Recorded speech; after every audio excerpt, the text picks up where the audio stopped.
Wendy Bell Radio is live. Hey. How's everybody doing? You knew I was going to wear this dress. Okay, tell me where you've seen this dress. Some of you will respond. Some of you won't. I know. Don't give it away. I want to see what people say. I told you the one time you wore it, you wore your hair the same way. Let's see.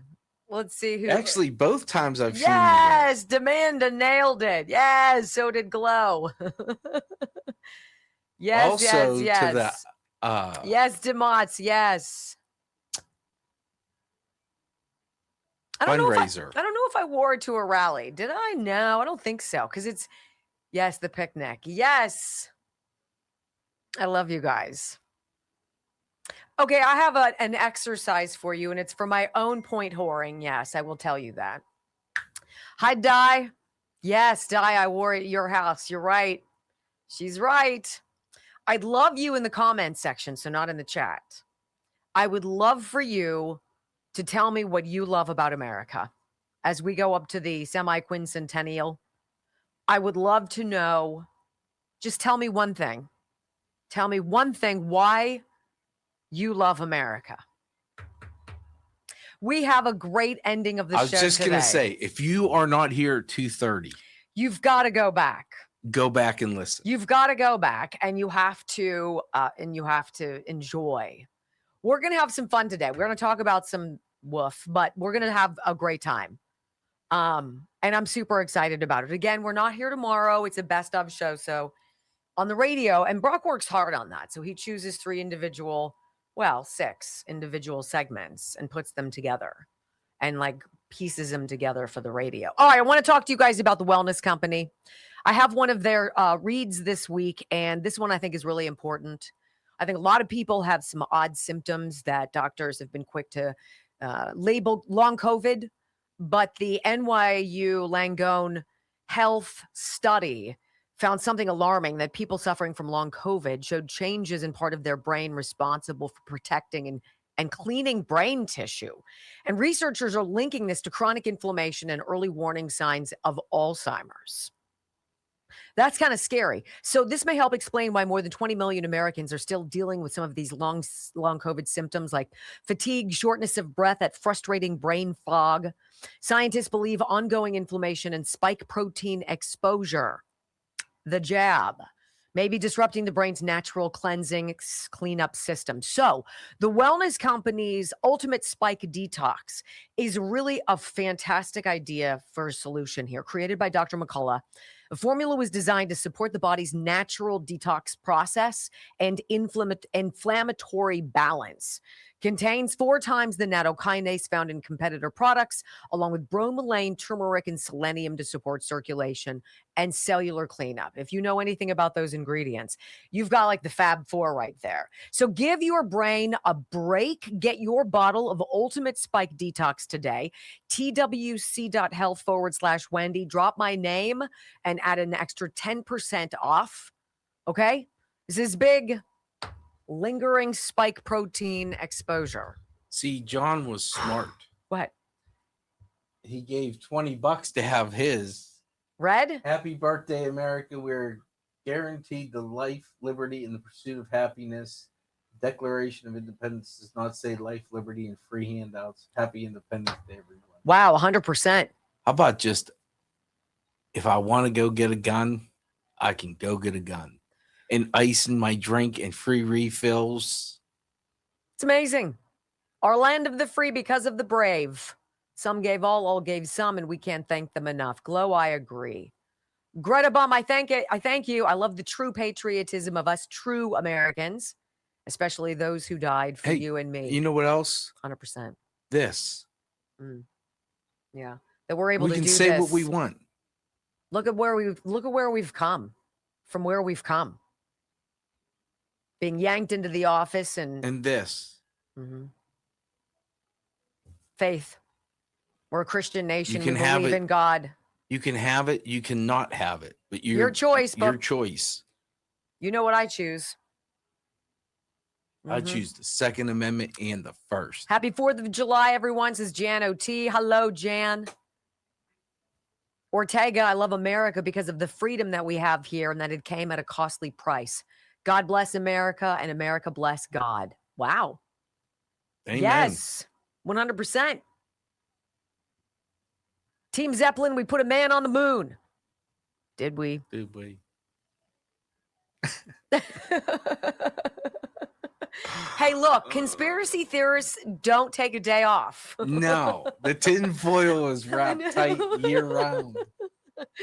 Did we? And it's like, I love you guys. How about that? I'm so grateful for our freedom so that we could do this together, that you could be part of my life. Thank you. I love Clarence Thomas. 5, 4, 3, 2, 1. Welcome to your daily dose of facts to fight off the liberal gaslighting. You can be in the middle of a hurricane. You have sanctuary in the city of Chicago. Or you can be on a calm day. North is still north. You could be in a thunderstorm. I am angry. We are not going back. Not ever. North is still north. People can yell at me. The hell with the Supreme Court. We will defy them. North is still north. It doesn't change fundamental things. And in this business, right is still right, even if you stand by yourself. We don't get fooled again. No. Live across the fruited plain and from sea to shining sea, we're converting the Marxist left 1 hour at a time on the Wendy Bell radio program. Hey!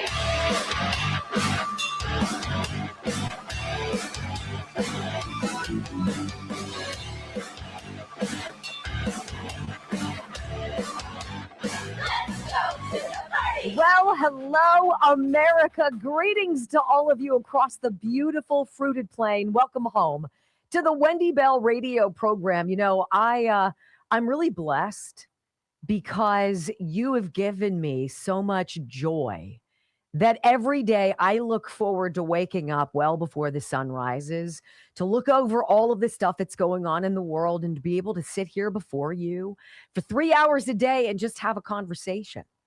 And if you're new, first of all, welcome. What took you so long? And secondly, please go to wendybellradio.com, get the app, and join our live video stream. If you're on the radio listening, I'm so glad you're here. It's a great 4th of July, 250th celebration, ladies and gentlemen. And you know what? Unfortunately, there's two sides to this story. The side that loves America, that is bursting at the seams with joy and appreciation, gratitude. And then that grumpy party pooper crowd that wants you just to be miserable like they are. You have a choice. And I'm glad you've chosen to start here today. Thank you and welcome home.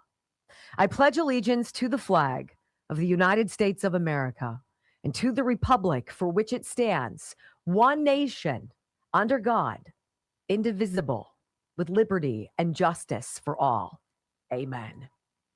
You know, it's interesting. If you turn on the news, there's not a whole lot of pomp and circumstance out there about this great American state fair. You know, this president and this administration didn't just throw this together in the last couple weeks.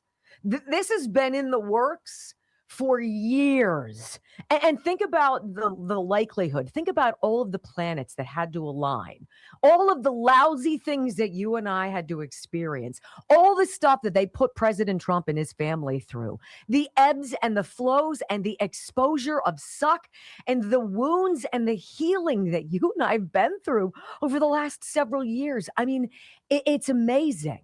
It's amazing. And we're coming out of this week broiling in the sun if you're in the eastern part of the country, but reveling in this idea that, my Lord, people die to come here to just take a sip of what we so commonly take for granted. The state fair.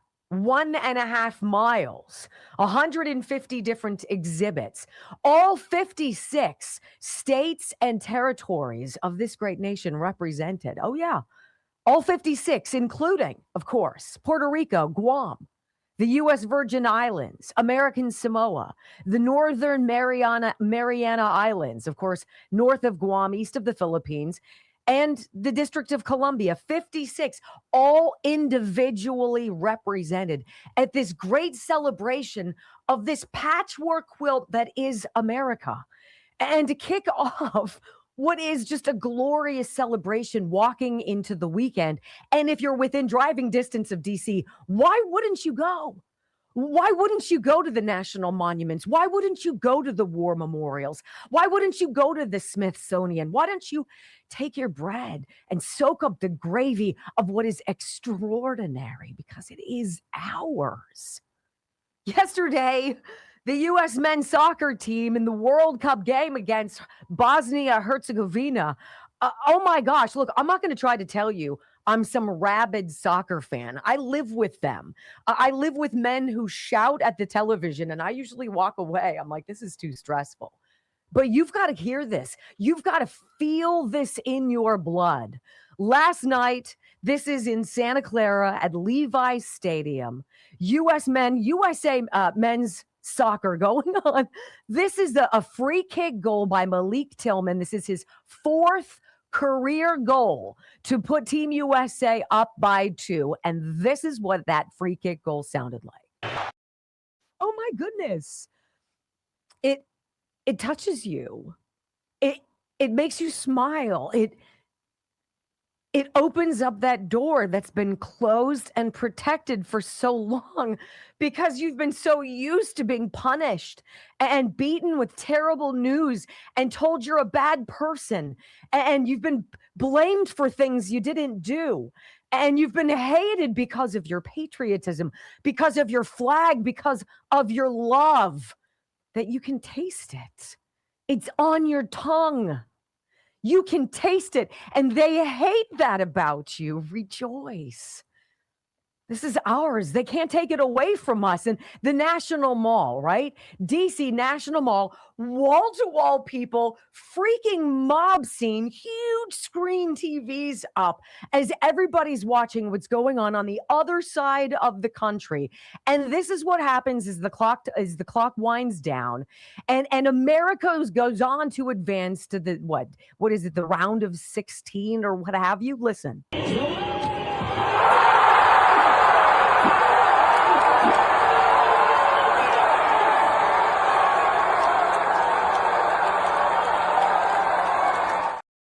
Oh my goodness.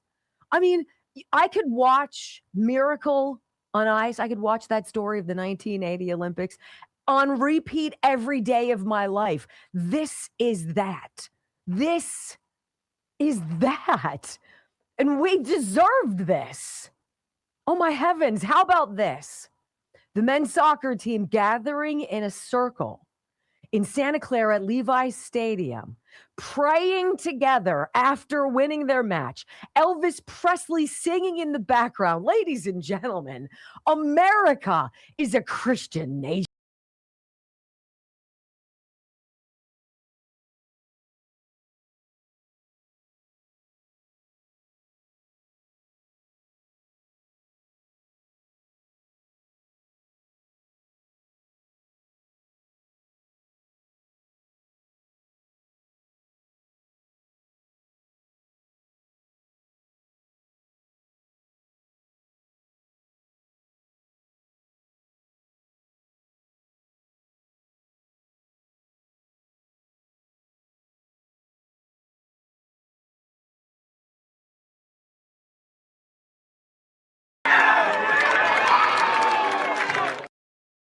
Glory to God, yes. And then here are the Germans in Times Square in New York City. Listen.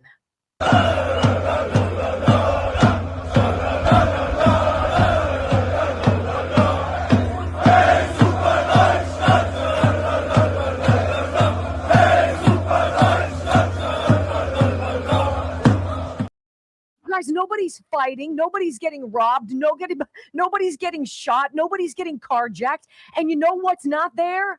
The media. Where are they? Where's ABC, CBS, NBC? Where's CNN? Where's MS Now? Where are you, Wall Street Journal? Where are you, New York Times, Washington Post? What, too much fun?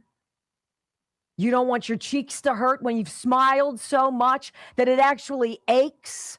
You don't want to be a part of this story. You don't want to be a part of this birthday. Well, so be it. Because the FIFA World Cup, ladies and gentlemen, has become this great American sleepover. Millions of people from around the world adopted by American cities, welcomed into their homes, shuttled around like Ubers. Doors opened. Yes, sir. Please come here. Come inside. Enjoy our great culture. This is a montage of what's being called the Summer of Love 2026, as everyone from stadium to stadium, from east to west, sings Country Roads. The most popular song in the land. Take me home.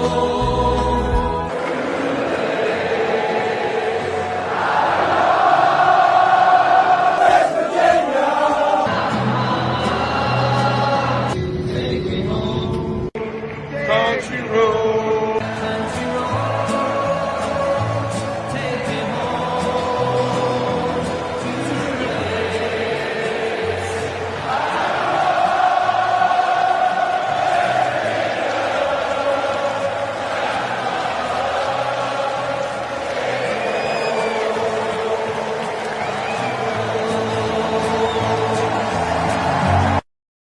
Holy cow. If you haven't felt that in a while, if you haven't tapped your toe in a while, if your heart hasn't felt like it was going to explode in a while, well, welcome to the Wendy Bell radio program, because we're going to end this show and you're going to be stuck with us all the way through with something that will absolutely put you over the top. Star Spangled Love of Country. Don't go anywhere. When we come back on the Wendy Bell radio program, my friends, oh my, the difference between the left and the right today, simply stunning. Next. Oh my goodness. All right. Chef IQ, I don't know if this is the last day. I'm just going to say it.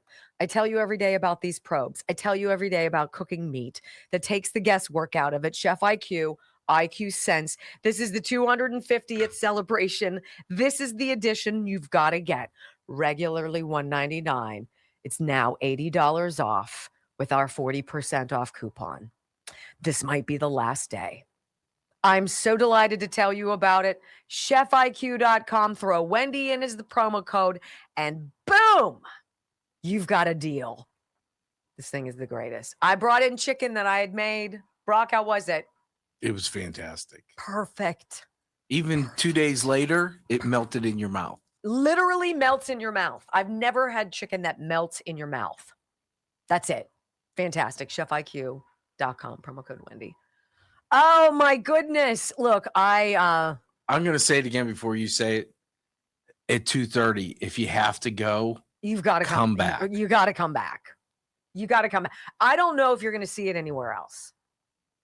I mean, you probably will if you're on social circuits like we are. Yeah. Similar circuits. And let me just say this. It's downloadable on the Apple Music and all of them. So this is the thing that needs to go to number one. This is the thing that you can't let them ignore. You can't let them ignore it. It's not Jill Biden's book. Do you know that Jessica Gorman, Sheridan Gorman's mom, Sheridan, was the 18-year-old who was shot and killed by an illegal alien in Chicago in March. And Jessica, her mom, went and testified, and we had some of her audio. She was on one of the channels this morning, had to be Fox, because nobody else obviously is talking about her, because our babies don't matter. Bouncing pedophile scumbag murderers does, apparently, according to the left. But Jessica Sheridan said that there was a House member in that committee hearing who was napping.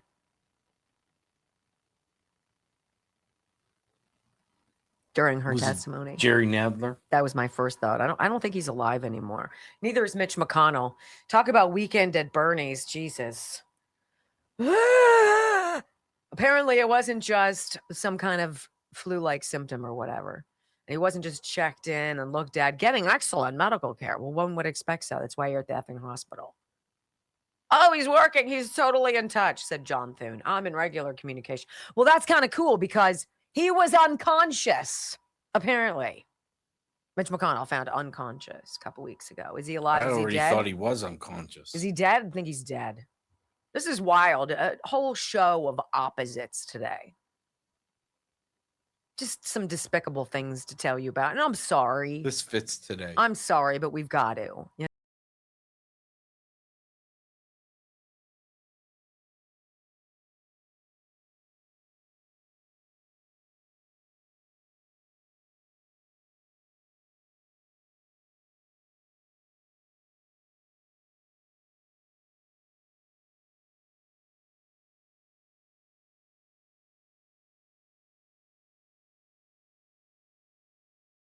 because I just can't.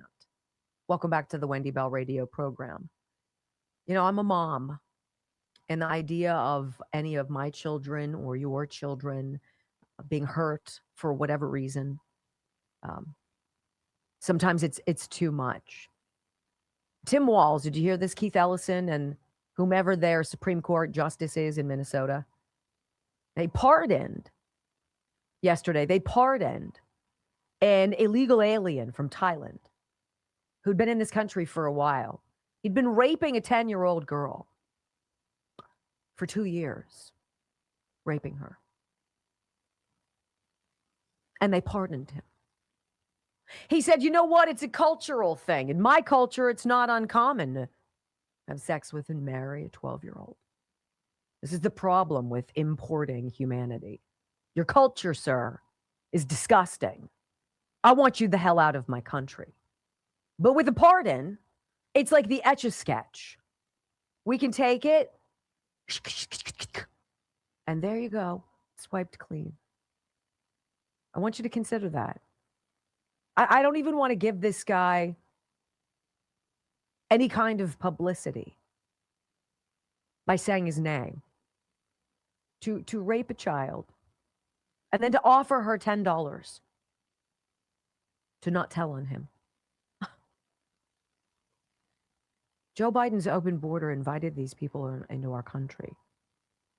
They provide monetary incentives to people from all over the world to come here. Our money.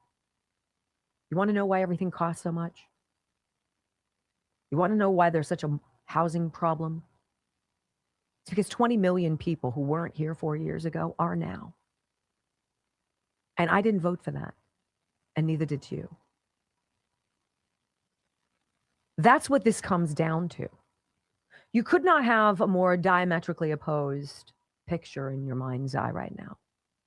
Imagine the National Mall, 1.5 miles of exhibits, of celebrations. Smithsonian is a mile away.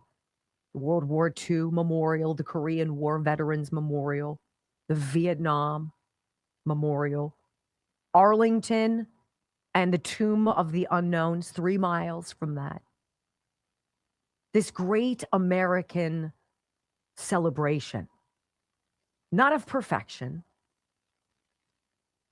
not of 100% perfect, but of freedom. Each state with its own unique traditions, its own beautiful topography, vistas that you couldn't imagine, people who are charming and kind. A celebration of 250 years of men and women who've died so that we can live the way we wish, the way we do, the way we often take for granted. And then the other side, angry. Always angry, never proud. Never proud. I don't get it. Adam Carolla said in his podcast yesterday something extraordinarily intelligent. He is very bright. He sees it the way you see it, the way I see it.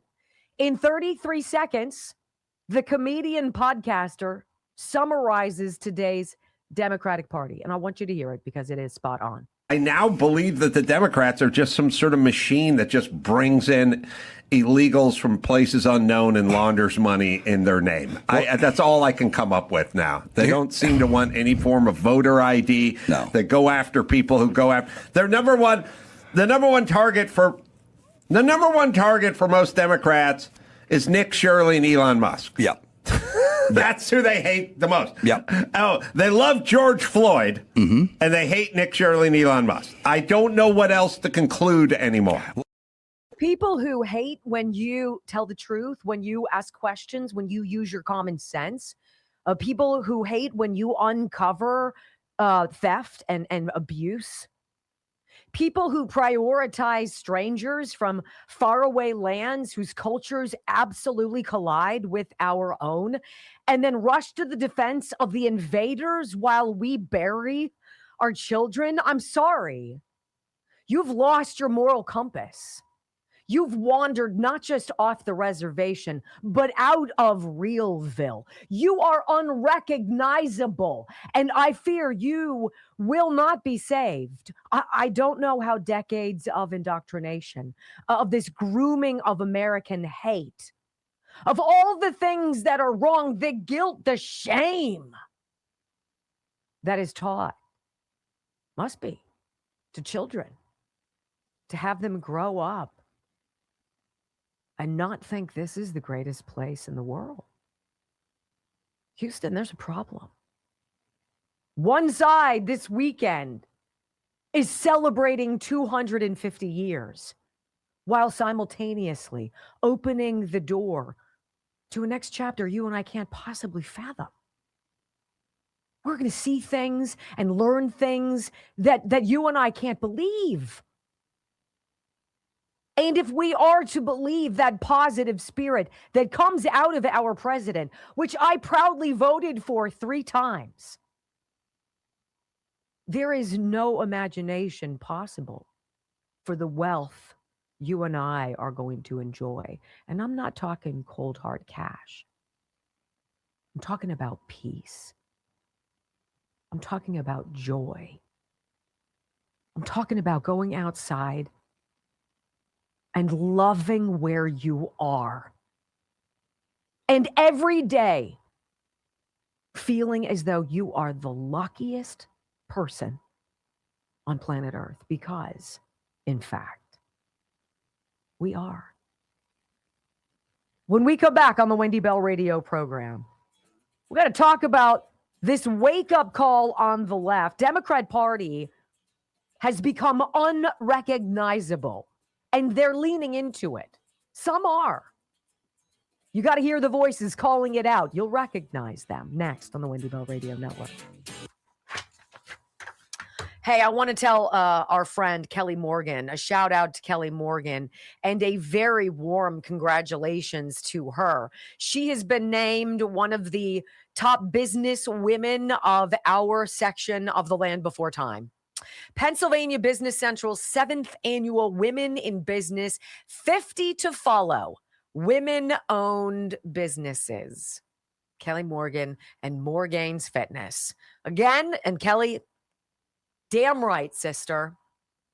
I watched that young lady create a pivot in her business during COVID that lit it up, gave birth to this online opportunity for you to lose weight from the privacy of your home. And she made something big out of it. Morgane's Fitness, MORGAINZ fitness.com. Kelly, congratulations. So well deserved. Let's see how you guys are doing. What's up?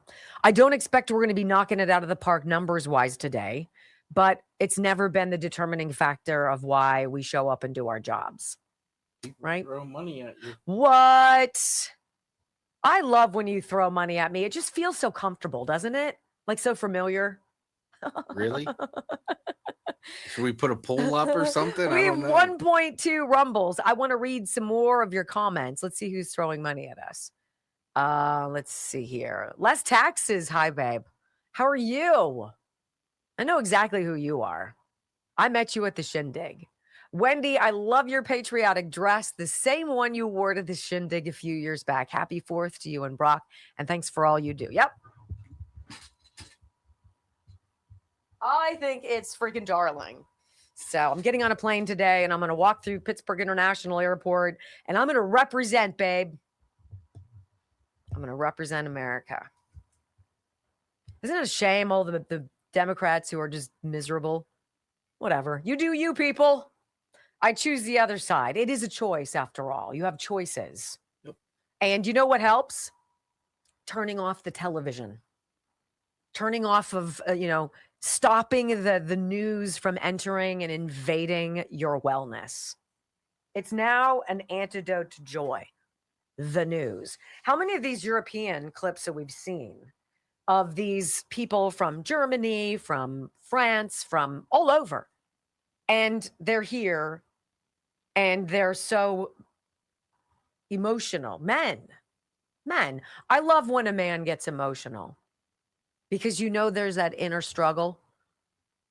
There's that 'cause inner we're struggle. raised not to cry. Right. And sometimes you get moved to that point where you have to let it go and it comes out. And I love when men give into it. It's so important to do that. And just their tears and how much they want to stay and never go back. This whole idea of this great American sleepover. I love it. There's a line that I want to drop on you when we come back. And I think it very aptly describes this whole vibe. I mean, think about the legendary nature of this monster celebration, the World Cup leading up to it, bringing people from all over planet Earth who were told this place is unsafe, it's unfriendly, it sucks. Why would you go there? They're terrible people. And they come with trepidation only to be absolutely enveloped into open arms of welcome. And then it's every day. It's not just once or twice. It's every day. It's every turn. It's every experience. It's every flavor. And they're here to experience this great American celebration. And they're celebrating with us. All of these other countries are celebrating with us, waving American flags, going through the exhibits. And then there's the Democrats slashing the reflecting pool and burning 8647 into the grass. Like, go somewhere else. Your temporary protected status apparently is being revoked. Isn't it a shame? Let me tell you really quick about bloodflow7.com. I've packed Healthy Cell, bloodflow7.com, and my tulip blooms. That's what I'm taking with me to my dad's. I'm like, yes. Blood Flow 7. I'm just going to say it. Get it. It's $1 a day, less than $1 a day. More blood flow into your body, opening up your blood vessels, more circulation. Wait until you see what it does to your brain. Wait till you see what it does to your stamina. Wait till you sleep on this stuff like a boulder. Bloodflow7.com/Wendy. I take it every single day. It has changed my life. It has changed my life. And I'm literally I'm not even putting it in a baggie. I'm like, I'm putting the whole thing in my bag. It's that good. I promise. It's that good. Does anybody know? I know we have people that listen from all over Pennsylvania. Do they do special stuff at Gettysburg on July 4th? This is the first time I'm going to be there actually on the 4th. It would be so cool if only you had relatives who lived there. Well, that's what I wonder if they'll do anything extra special, like fireworks. Yes, of course. It's freaking Gettysburg. Where's I'm glad my tour guide across from me. Well, no. I mean, your brother and sister-in-law freaking live there. Why wouldn't you reach out and touch someone and ask him? See, he's going to Gettysburg. He was just dangling that on all of us. Just so you know that he got a day off. It doesn't happen often, but yeah, right. Had to. I felt one or 2 days. 1 or 2 days in 5 years.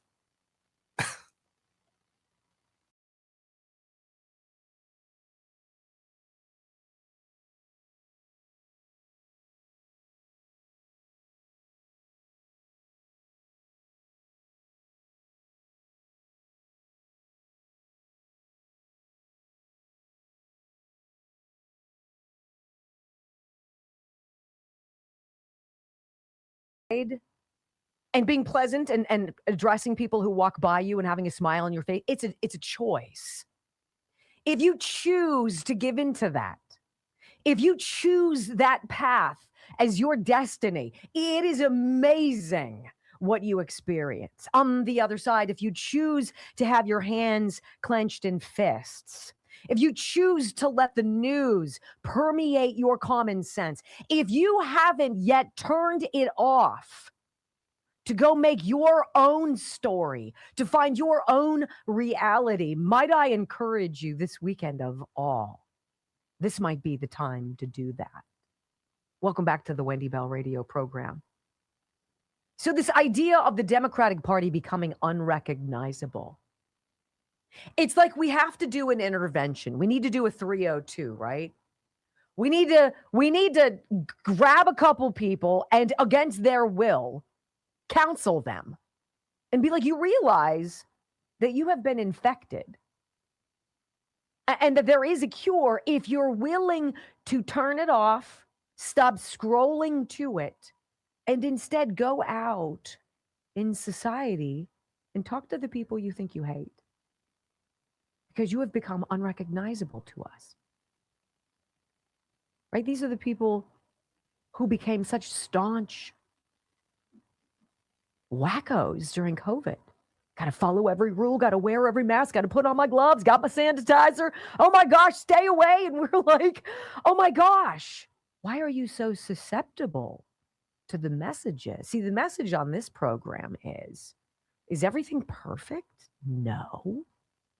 Is it pretty damn good? Hell yeah, it is.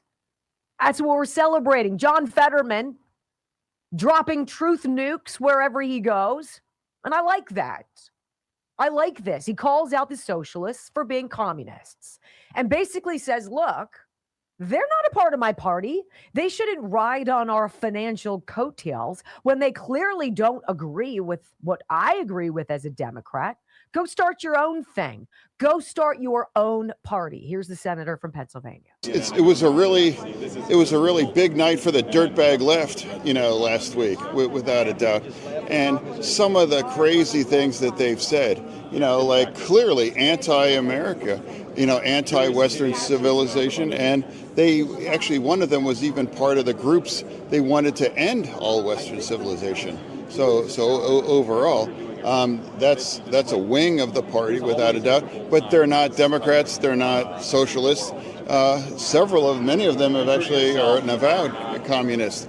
So between P. Hustle in Maine and some of the other winners, in New York, they should form their own party and run on all the things that they've had to delete on social media overall.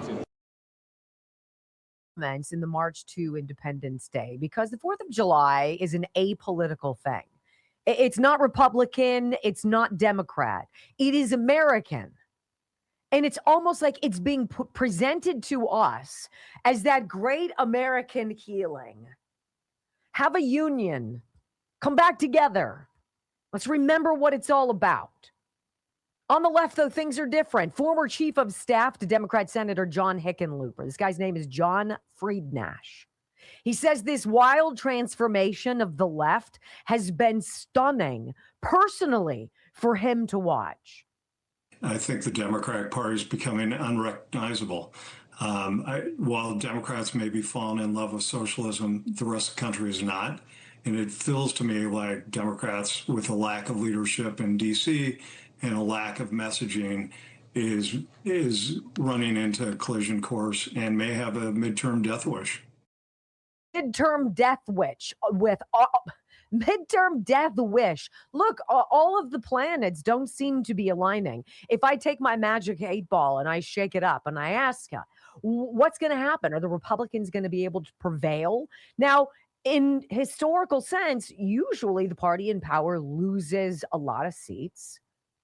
at the midterms. It's not shaping up to be like that. And that could not be worse news to a Democratic Party that is salivating at the option and the idea of overtaking the committee chairmanships and then completely rerouting the course of this country into never-ending warfare, lawfare, and impeachment attempts against this president yet again. That is their view of America. It's not, let's celebrate, let's figure out what's coming next. Oh my goodness, gas prices are coming down. Iran doesn't have a nuclear weapon. Things are happening. Manufacturing is cranking. The job numbers are phenomenal. The growth of the country, phenomenal. The rate of inflation dropping. The cost of things dropping. Why can't we embrace that idea and walk that path together? Because it's all about hate. There was a switch that was flipped.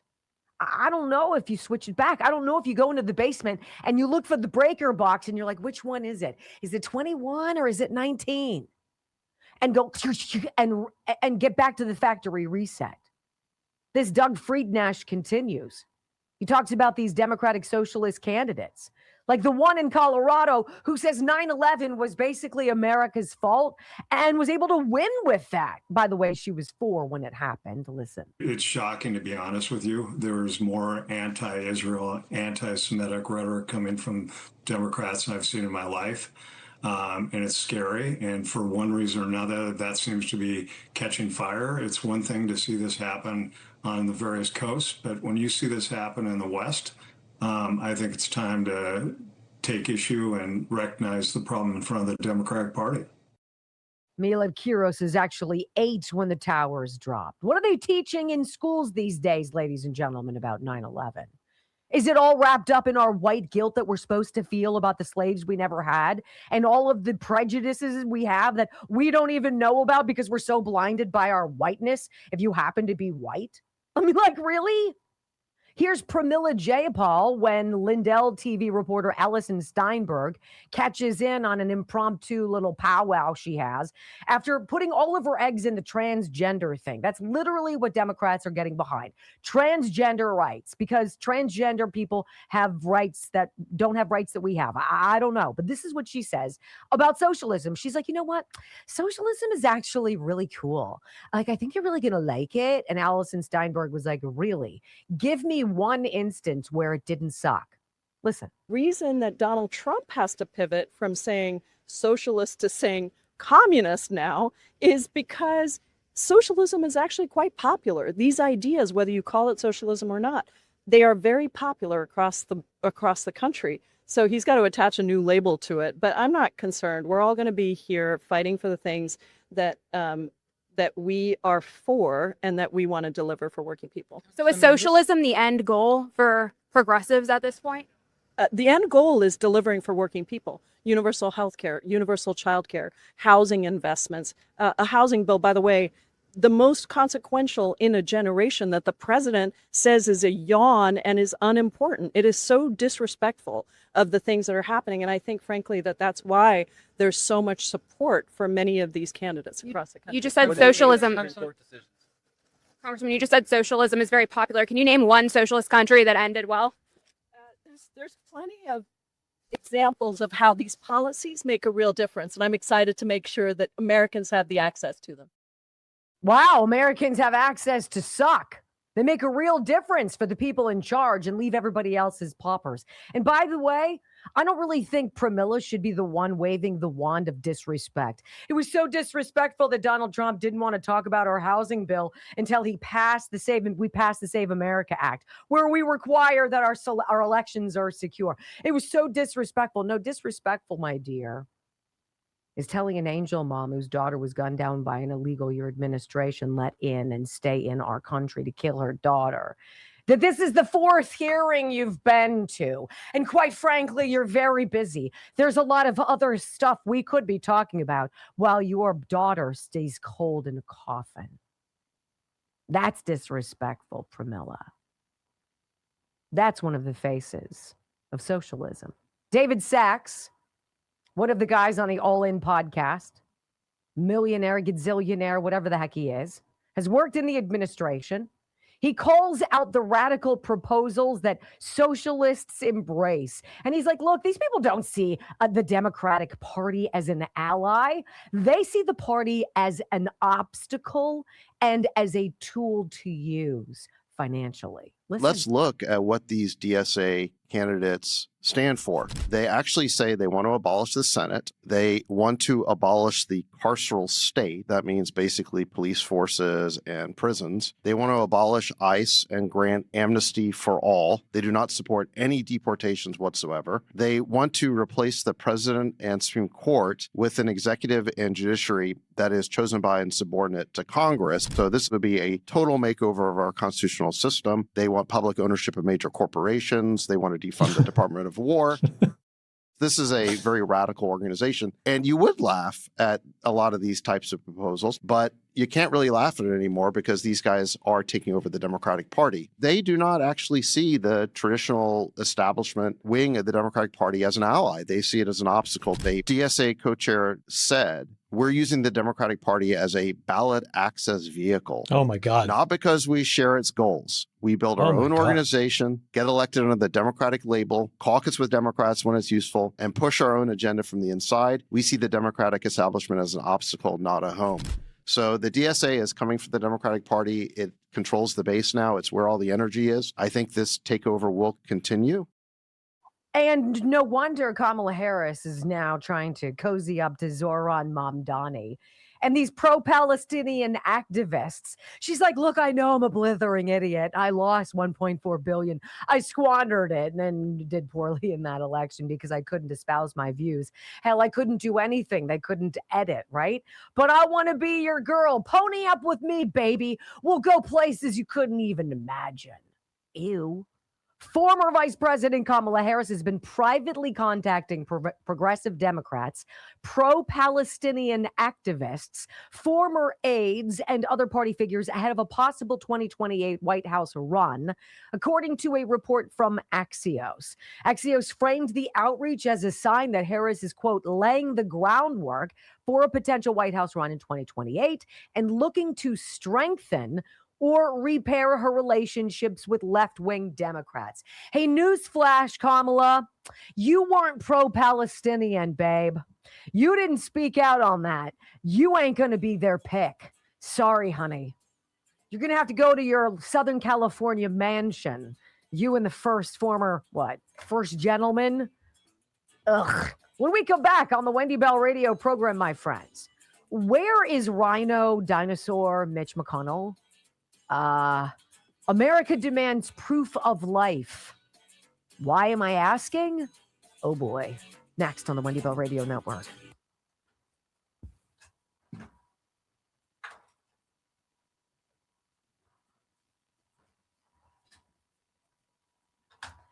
Kamala hasn't an authentic bone in her body. So she's got to call them. She's got to nag them. None of this report actually. Remember the kids? Mm-hmm. Through the telescope, she's like, what are we seeing? And they're like, and they had to buy them. They had to rent. It was a rent-a-kid. They were child actors who had to pretend that they were engaged with her. You know, children are like dogs. Well, a lot of animals, horses too. They can tell if you're not a good person. A dog that comes up to you that loves you without knowing you, watch that dog because that dog doesn't do it to everybody. Progressives, communists, and socialists, they don't want Kamala Harris. She already proved she's an idiot. Why would they want more? Let me tell you about Dr. Gundry's. By the way, Chuck juice is delicious. That's really something. Isn't it refreshing? Yes, it's really something. Brock gave me his. Enjoy it. It's the last one you're getting. MCT Wellness. This is my normal drink. I'm not going to travel with this time. I have dumped it into a baggie and taken it with me, but I'm not going to carry my thing and all that jazz. So this is Dr. Gundry's. It's not so much of a secret recipe, but it's just a powder. It's a scoop of powder that you put in the water that you're already drinking. How many glasses a day do you drink? Well, put a scoop in it once and do it in the morning, right? And notice that you're not hungry. That is what is beneficial about this drink. Dr. Gundry invented it. He lost 70 pounds drinking it. If you are getting exercise, if you're eating the right way and you're drinking this, it will be a meal substitute for you. So you'll have fewer calories in. That is the secret sauce to weight loss. And that is why Dr. Gundry says he's seen personally thousands of his patients lose thousands of pounds, collectively tens of thousands of pounds. You can get it by going to thehealthyfat.com/Wendy. It's wonderful. And I will say, when you talk for a living and can't really be snacking, my stomach makes some crazy noises too when I'm hungry. It's like, and I'm like, so I drink it and done. And you're not thinking about it all day long, which I appreciate. Where do you think Mitch McConnell is, Brock? Is he alive or is he dead? I think if anything, he's I'm incapacitated. going to play it to middle of the road. He's incapacitated. I think he's on life support. Mm-hmm. I don't think he's necessarily dead. I don't think he's necessarily alive. Because if he was alive, they would have told you, oh, he suffered X, Y, or Z, but he's getting better now. The fact that we don't know what he suffered and we know nothing. This brings up an excellent point about John Thune and his credibility. Like he had any to begin with. John Thune, you're a loser. If you're found unconscious,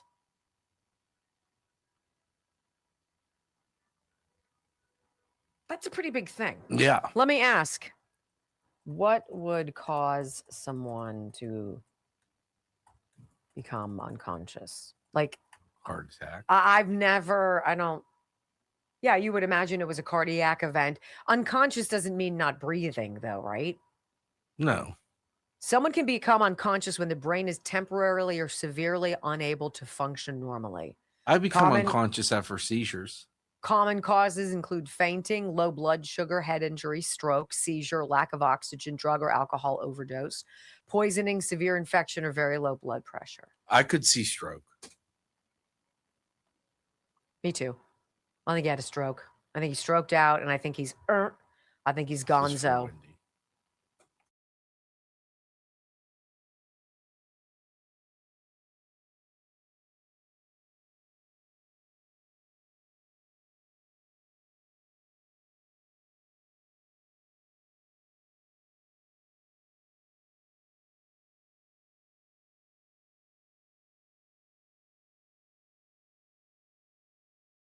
Was effective as anybody in public service. I don't. It's been a long time. Welcome back to the Wendy Bell radio program. So remember a couple weeks ago, there was like a quick little blurb. Mitch McConnell's been hospitalized. Former Senate Majority Leader hospitalized. But we're told he's getting excellent care at the hospital. Again, one would expect you would, right? And that allegedly he was fine. He was working on business. He was completely plugged into what was going on, because this is when the Save America Act conversations were coming up and some other big boats were coming up. No. He's totally cool. He's just there. They're just watching him. Doctors are very optimistic. And John Thune even said, yeah, he's been talking to him. He's been really plugged in. Well, that might be a whole load of horse crap. Do you guys see this from the New York Post? Mitch McConnell was found unconscious in D.C. home last month, may have suffered a heart attack. I don't know. Sounds strokey to me as well. Senator Mitch McConnell was found unconscious and may have suffered a heart attack at his D.C. residence before being rushed to the local hospital last month, according to a district fire and EMS dispatch call made public Wednesday. This happened June 14th. Today is July 2nd. My rudimentary math skills tells me that's about 3 weeks ago. What the hell? Well, then again, this is the same Capitol Hill that tried to make you believe that Joe Biden was in charge when he was really just that lifeless corpse from Weekend at Bernie's that was being wheeled around. The June 14th call referenced medical personnel in an ALS, or Advanced Life Support Ambulance, being sent to the home shortly before 9 a.m. and mentioned there was CPR in progress for a cardiac arrest. Okay, it's been 3 weeks, guys. Is he alive? Is Mitch McConnell even alive? Or is he dead? And America is asking for proof of life. Punchbowl News first reported on the EMS radio traffic. Representatives for the former Senate GOP leader did not comment on the communications. That's your job. There's no comment. That's not an option. A McConnell spokesman on the day of the incident shared that the Kentucky senator was admitted to the hospital this morning and was receiving excellent care. The next day, spokesman David Popp said McConnell was working closely with staff on Senate business. That's a lie, David. If they're like, clear, bzzzt, I'm pretty sure he's not in the hospital, right? With his glasses on, looking over reports. He's on life support if he's already not dead. Senate Majority Leader John Thune also said his predecessor was, quote, dialed in on their conference's legislative business. No, his freaking aides are. And I don't know who his freaking aides are. Do you? Do they vote the way you would? Are they Republicans? No. Why do you think he was against the SAVE Act for so long? What the hell's going on? Well, I can tell you this. If we need to all remember Dianne Feinstein, she was what? Tales from the Crypt before Nancy Pelosi stole that moniker with her pterodactyl hands? Kay Granger, remember Kay Granger? She was in a freaking memory care facility, quote, dementia place for 6 months before anybody noticed. They wheeled her out on her own gurney, like, because she was getting some "you're retiring" award. And they probably like showed her some portrait they painted of her. And she seemed like she needed life support then. And then she was whisked back into the shadows for how many more months before anybody noticed that cat wasn't there? Kay Granger, 6 months, guys. How about Dianne Feinstein? She suffered from well-documented severe cognitive decline and short-term memory loss during her final years in office. Who the hell was running her boat? Not her. And then we saw Joe Biden. He needed a cheat sheet to know who Hillary flipping Clinton was. But no, I'm totally sure all of those pardons were completely his. He was dialed into all of that. He was like white on rice. I mean, KJP told us, Dawn, I mean, do you know what you're saying? He's so incredible. He's like juggling in the back rooms, doing handstands, arm wrestling us. He was a corpse then, Karine. This is who we have, guys. We have 24 members of Congress who are 80 or older. And there's Charles Grassley, 91. Look, I'm all about getting old. Let's go. Bring it on, baby. I want to do it gracefully. I'm just not going to be making pivotal decisions that impact future generations. And let AIDS do it for me. Proof of life. Is that too much to ask? When we come back, hour 2 of the Wendy Bell radio program, the deep state does not want you to know about its mind control programs. Oh, those were supposed to be done. You weren't supposed to be doing that, right? Oh, neither was gain of function research. Next. I'm a little saucy today, guys.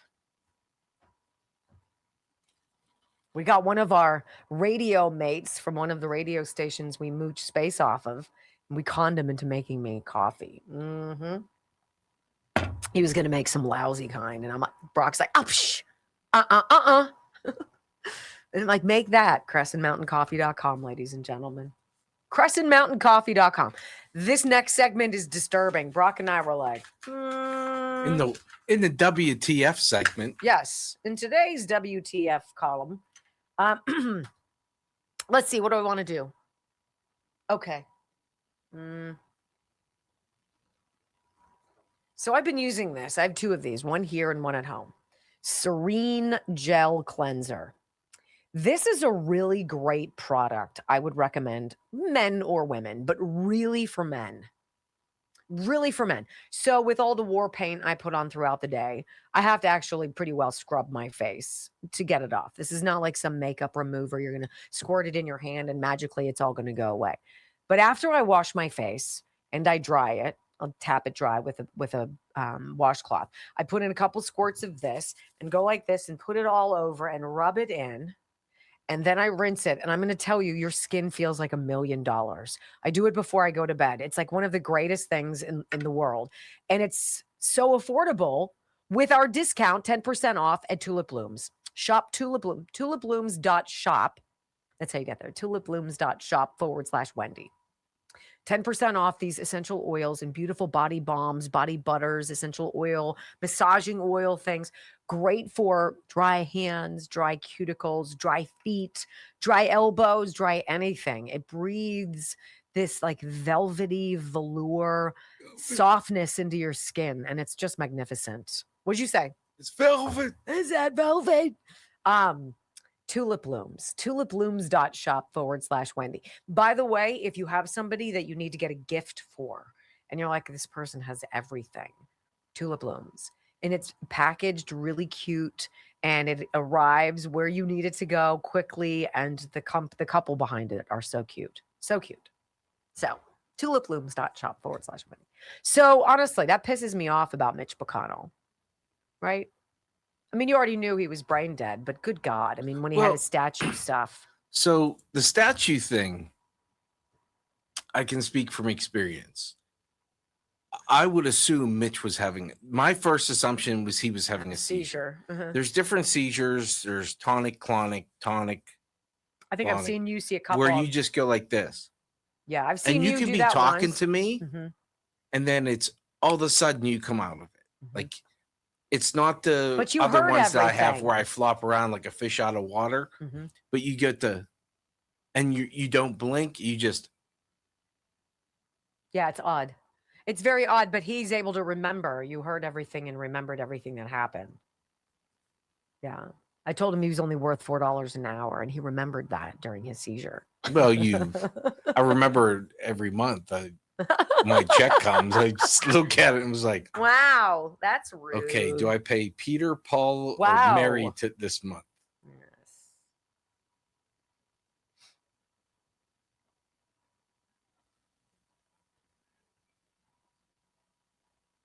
I had to use my $4 the one time to buy a ski mask to rob somebody else. Oh, gosh. Times are tight.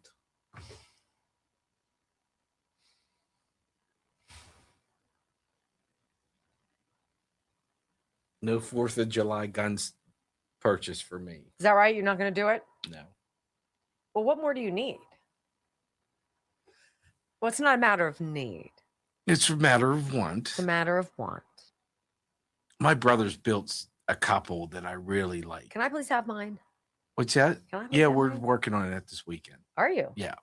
Nice.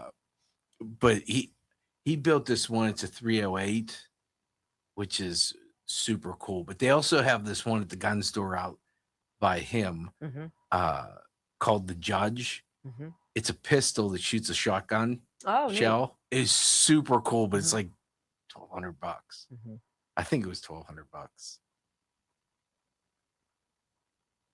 Super cool though. It just looks. It's one of those things that just looks badass because it is. The 308 Blackout. Yeah, he built one that looks just. Today is the 1,000th day since the October 7th attacks. I think that day changed me. Absolutely changed me. You can't have too many guns. You guys, and you'll see it this weekend. Dr. Mike and I are doing a pet show. So if you're just getting ready, tune in 10 a.m. Saturday morning. We're going to do I a never pet did show. a whole lot on the 4th of July. Like we went and saw fireworks, but we really didn't do a whole lot. I know, the reason I wasn't sure is because Dr. Mike sets off fireworks. They Mm-hmm. have a whole thing out on his land. And they do a fantastic job. Mm-hmm. It reminded me of when I was a kid in the Zillinople area fireworks. It was that big. I got roped into going last year because his son Slade got married. Mm-hmm. Mm-hmm. I remember that. Hey, really quick, Ireland contracting. I just saw a commercial here. Where was it? It had to be during a Pirates game because I don't watch the TV stations. And life is so much better without it. But it was Diane's voice saying all these other things that they do other than roofing and windows. They do front doors, they do patios, they do siding, they put in skylights and sun tunnels. There's so much that Ireland Contracting does. And one of the things I love about them is they give you an estimate, a written estimate. They give you a year, use it in a year, and it'll stay put. The price will, and you get to have an idea of what your project is gonna cost. So if budgeting is an issue, it's nice to know, like, maybe I want to do this next year, but I need to know what I have to save in order to pull the trigger. Ireland Contracting, 1-800-NEW-ROOF, IrelandContracting.com. They're terrific. By the way, what's your July weekends look like? You busy in July? I don't think so. I should have gone to the bathroom. I really should have gone to the bathroom. That was foolish. Too late now. Too late now, unless I get up and you talk. Too late now. 5, 4, 3, 2, 1. Wendy Bell, America's anchor mom, fighting for America 1 hour at a time. Welcome to the family. We're going to win so much. We're going to win at every level. We're going to win economically. We're going to win with the economy. We're going to win with military. We're going to win with health care and for our veterans. We're going to win with every single facet. We're going to win so much, you may even get tired of winning. And you'll say, please, please, it's too much winning. We can't take it anymore. Mr. President, it's too much. And I'll say, no, it isn't. We have to keep winning. We have to win more.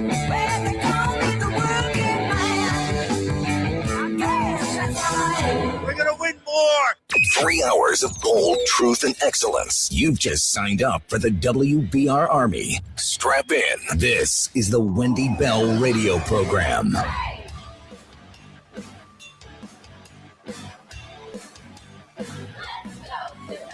Welcome back. Hour number 2 of the Wendy Bell radio program is live, and we are just so delighted and excited to be with you today.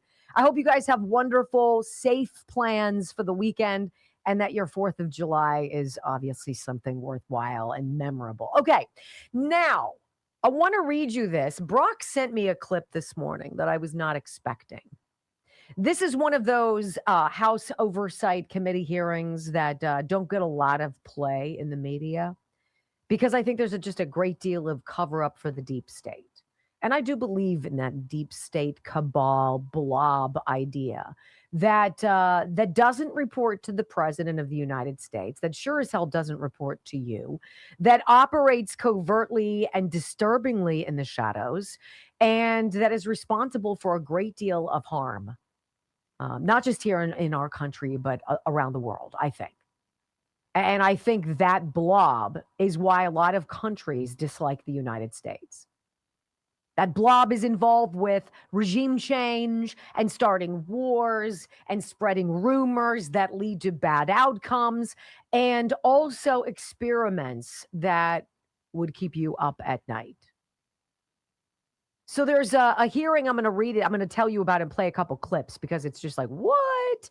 But if you're not familiar with the MK Ultra program, and I'm certainly not some scholar, but I know it was on mind control, that they were experiments that the CIA was doing, and that there were also former Nazis brought in, like literally former Nazis who were doing grievous and disgusting experiments during the war, brought in to continue the darkness and evil here in America. It was supposed to stop. That was supposed to end, and it did not. And so yesterday there was a hearing about what actually has been going on vis-a-vis, specifically, Thomas Crooks and Tyler Robinson. Is it possible for mind control programs, drugs, electromagnetic pulses, etc., to be used in such a way to take a loner like a Thomas Crooks, some kind of very smart, he got a perfect score on his ACT. Guy was not a dummy. but to groom, to slowly, psychologically create a killer. Former CIA officer, this is a headline from thehill.com. I don't believe that the research ever stopped on MK Ultra. I'll read you a little of the background before you hear Congressman Tim Burchett, and they're on this committee about transparency. A former CIA officer Tuesday said that he does not believe the agency's research on individuals through Project MK Ultra ever stopped. The House Oversight and Government Reform Committee's task force on the declassification of federal secrets received testimony during a hearing earlier in the day focused on MK Ultra. Representative Anna Paulina Luna has led the push to reveal more about the program, which started under former CIA Director Alan Dulles' orders back in 1953. The program experimented on human subjects to study the impact of LSD and a knockout drop, referred to as K, to manipulate a subject's actions, according to testimonies given during a 1977 Senate hearing. MK Ultra was shut down, allegedly, out of fear of being exposed following the Watergate scandal. So a former CIA staff operations officer and a News Nation national security contributor named Tracy Walder said anything is possible if the research survived the program. What do you mean anything is possible? This is human experimentation. I mean, it's disturbing. As to how the human experimentation program was kept quiet for so long, Walder pointed to the destruction of much of MK Ultra's documentation as the reason, adding that the burning of these documents was categorically wrong. In responding to Watergate, former CIA Director Richard Helms ordered the destruction of all records related to MK Ultra, according to a paper published by the Harvard Kennedy School, blah, blah, blah. You're absolutely not supposed to do that. Destroying records, like Benny Thompson, right? What? I wasn't supposed to bulk erase those 1.1 trillion terabytes of emails and data? What? All of our video interrogation of witnesses that we put on this grand January 6th spectacle of suck to create the narrative of insurrection and riots on January 6th. Wait, you wanted me to keep all that? Hillary Clinton, what? I mean, are you asking me if I wiped it down like with a cloth? It's so interesting how these people become instantaneously idiotic, right? I have no idea what you're talking about. So mind control programs possibly still going on. You know, these direct energy things we talk about. That one researcher, Melissa, whatever her face was. Sorry, that was rude. Melissa, I forget her last name, who had experienced the burning on her arms as though there was something on her house, some laser beam, some kind of energy that was affecting her. This stuff is going on. It's not some science fiction wacky proposition. It is happening, most assuredly, my gut tells me, though I don't know for sure. And these people who testified before Tim Burchett, Anna Paulina Luna, and others, including investigative reporter Tom O'Neill, who's dug deeply into MK Ultra and other mind control stuff, he's asked if this whole procedure, if the MK Ultra mind control techniques could have evolved to such a degree that a loner like Tyler Robinson, who allegedly killed Charlie Kirk, and Thomas Crooks, who we know tried to kill the president, could be manipulated, could be groomed, if you will, could be convinced to go and assassinate someone. Listen to this investigative reporter's answer. What are the possibilities that what we've learned in MK Ultra, now that it has advanced so much to algorithms and the computer and getting to loners, that some of these loners could, through this just mass propagation of whatever you're doing, could cause someone to maybe take a shot at a president?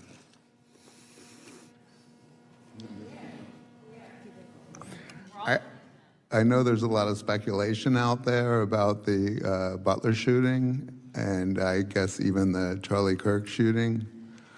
I just hate to speculate because I don't know. I have no firsthand knowledge whether those guys were programmed through radio waves, or through their computer activity. So I would never hazard a guess, except to say what I've already said, that they developed means that we've never been told about many, many years ago, and I imagine they've evolved to be much more effective now.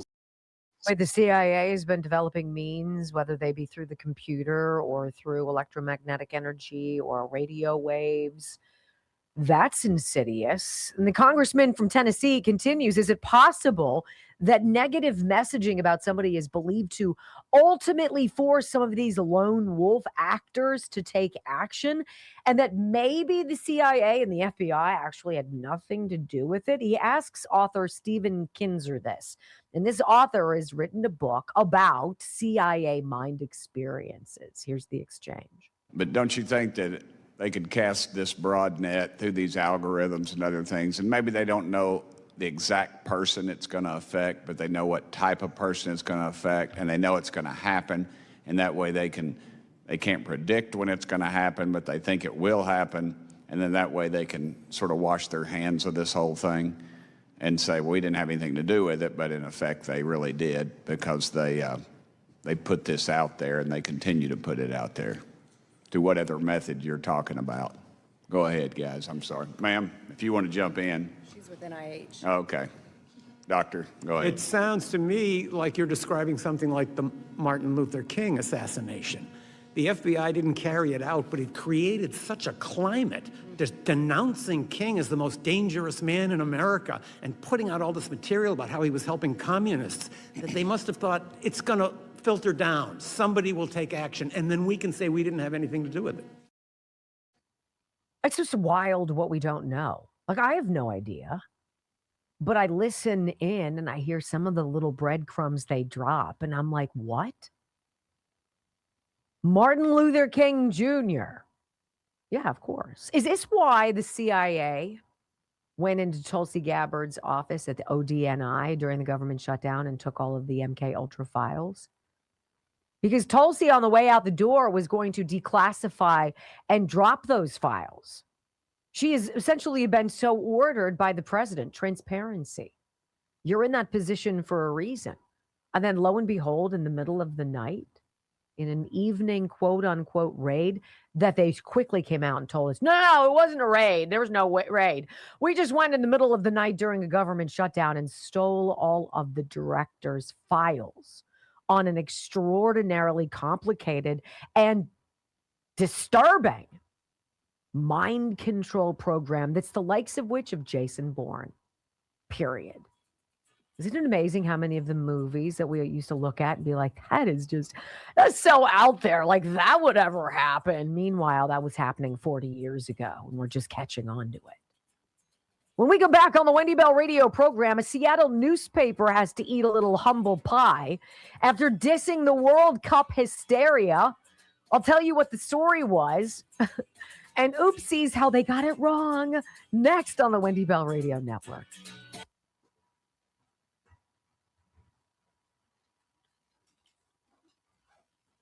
You gonna go to the bathroom?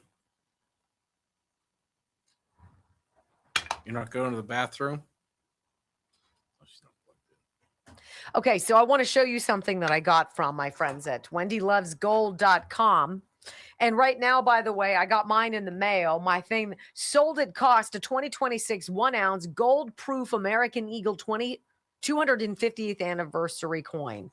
That's what it looks like right there. It's beautiful. America's 250th. Look at the number there, 855-927-5557. This is one of my favorite things that I bought from wendylovesgold.com. And it's a limited edition 2024 medal, an official Donald J. Trump 1-ounce silver medallion. And it's just beautiful. So this is what it looks like. Isn't that great? And then when you flip it around, it's the White House with his signature underneath it. And in God we trust.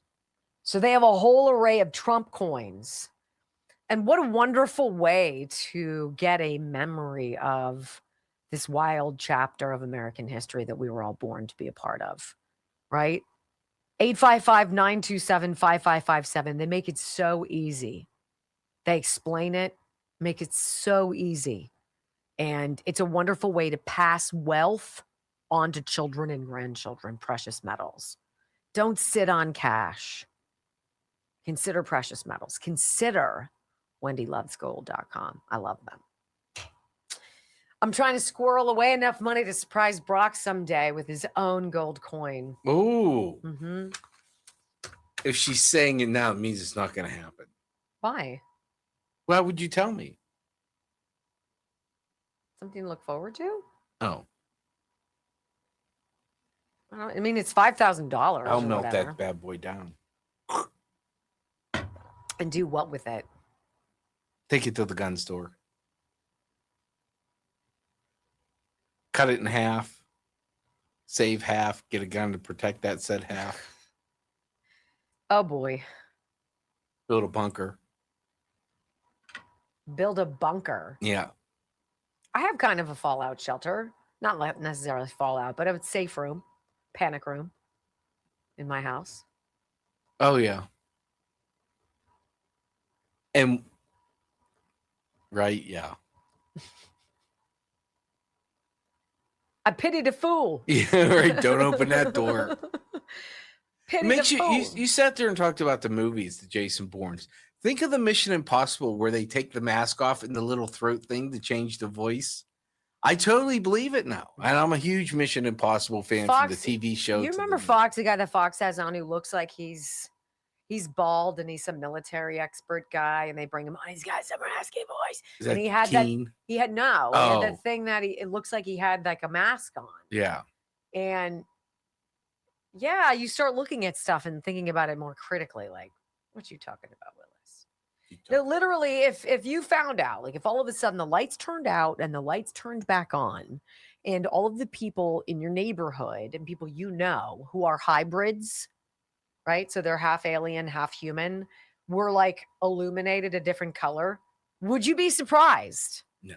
I really don't I don't I think think some of my neighbors aren't human now. So. I would, probably at first you'd be like, oh my gosh.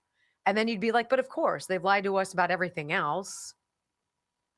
The whole Thomas Crooks thing, it was so dirty from the get-go. Remember when we asked all the questions about that? How many times have we been fired for just asking?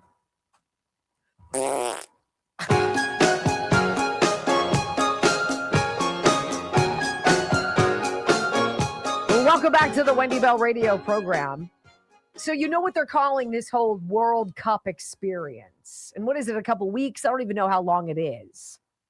All these countries around the planet, many people taking to social media admitting that they were told via Western media a different story about America than the one they came to experience and fall in love with.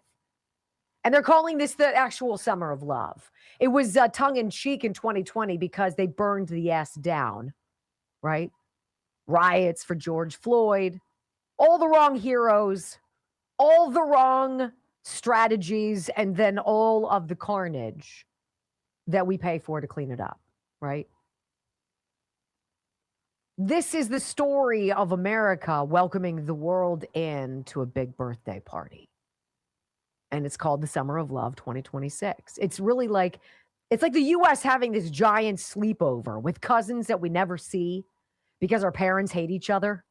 That's what it is, where you look at each other and you're like, wow, I heard you were kind of a jerk. Oh, yeah, well, my mom says your mom is a blah, blah, blah. And then all of a sudden we're like, actually, I like you. Yeah, I kind of like you too. And then you realize it is all garbage and life continues. Yeah, that's what's going on. That's what's going on. Well, I want to read you this.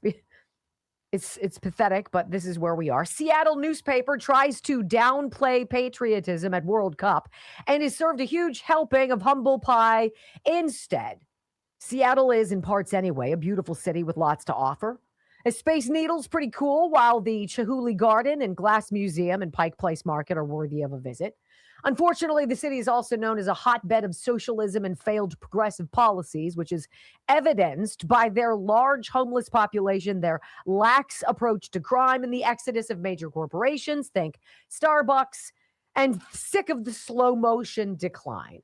As if to personify the gloomy outlook of so many depressed, woke city dwellers, a column posted in the Seattle Times Thursday drew widespread mockery for its portrait of a divided population where many are not proud of the United States. Wrong time, wrong message, wrong lie, wrong everything. Well, this is as the nation is preparing, of course, for the 250th, America hosting the so far extremely successful FIFA World Cup. Many Europeans visiting the games are discovering our country for the first time. And as Red State's Nick Arama and others have been covering, they've been absolutely loving it. Dreary American leftists, not so much, according to the self-hating rag Seattle Times. Here's an excerpt. But now that the 2026 edition of the World Cup is actually kicking off, including a match Friday between the U.S. and Australia at Seattle Stadium. This is a couple days ago, obviously. Lefkowitz, somebody the TDS-riddled clown the paper interviewed, is struggling to separate his love for U.S. soccer from his negative feelings about high ticket prices, President Donald Trump's crackdown on immigrants, and Trump's war with Iran, among other things, he said in an interview last month. Oh, poor baby. Well, maybe you should move to Iraq or maybe Somalia, Syria, anyone, Korea. I'm sure they run things a whole lot better over there, although the paper did note that some fans were being patriotic. The story was sprinkled with quotes like this one. We used to be the good guys. Now we're not. Really. But here comes the fun part. Proud Americans showed up in the tens of thousands, and they cheered wildly as the U.S. defeated Australia and moved on to the next round. We saw that yesterday. Put that in your pipe and smoke it, Seattle Times, and that is where you get to hear this beautiful thing. This is at Seattle's Lumen Field. Yesterday's U.S. men's national team No. This is not the U.S. men's team, but this is Seattle's Lumen Field. And the fans joining together from around the world to sing the favorite of the World Cup.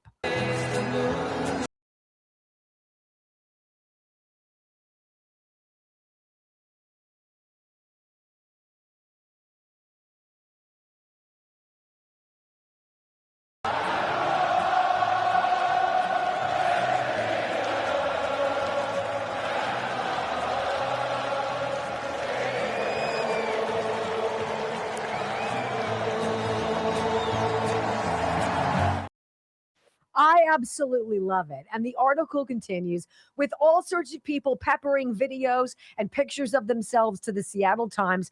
Oh, really? You don't think it's patriotic? You don't think it's great to be an American? How about this? How about that? How about this? How about that? And they got absolutely punished. Like I said at the beginning, joy is a choice. You either give into it, you let it invade you, and you succumb. Drop to your knees and enjoy the ride. Or you're a rigid leftist. I don't know. Which would you rather be? When we come back on the Wendy Bell radio program, my friends, there will be no fun for you.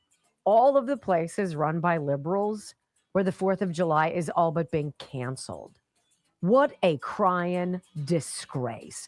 Next on the Wendy Bell Radio Network. Such a shame. Bathroom? I am.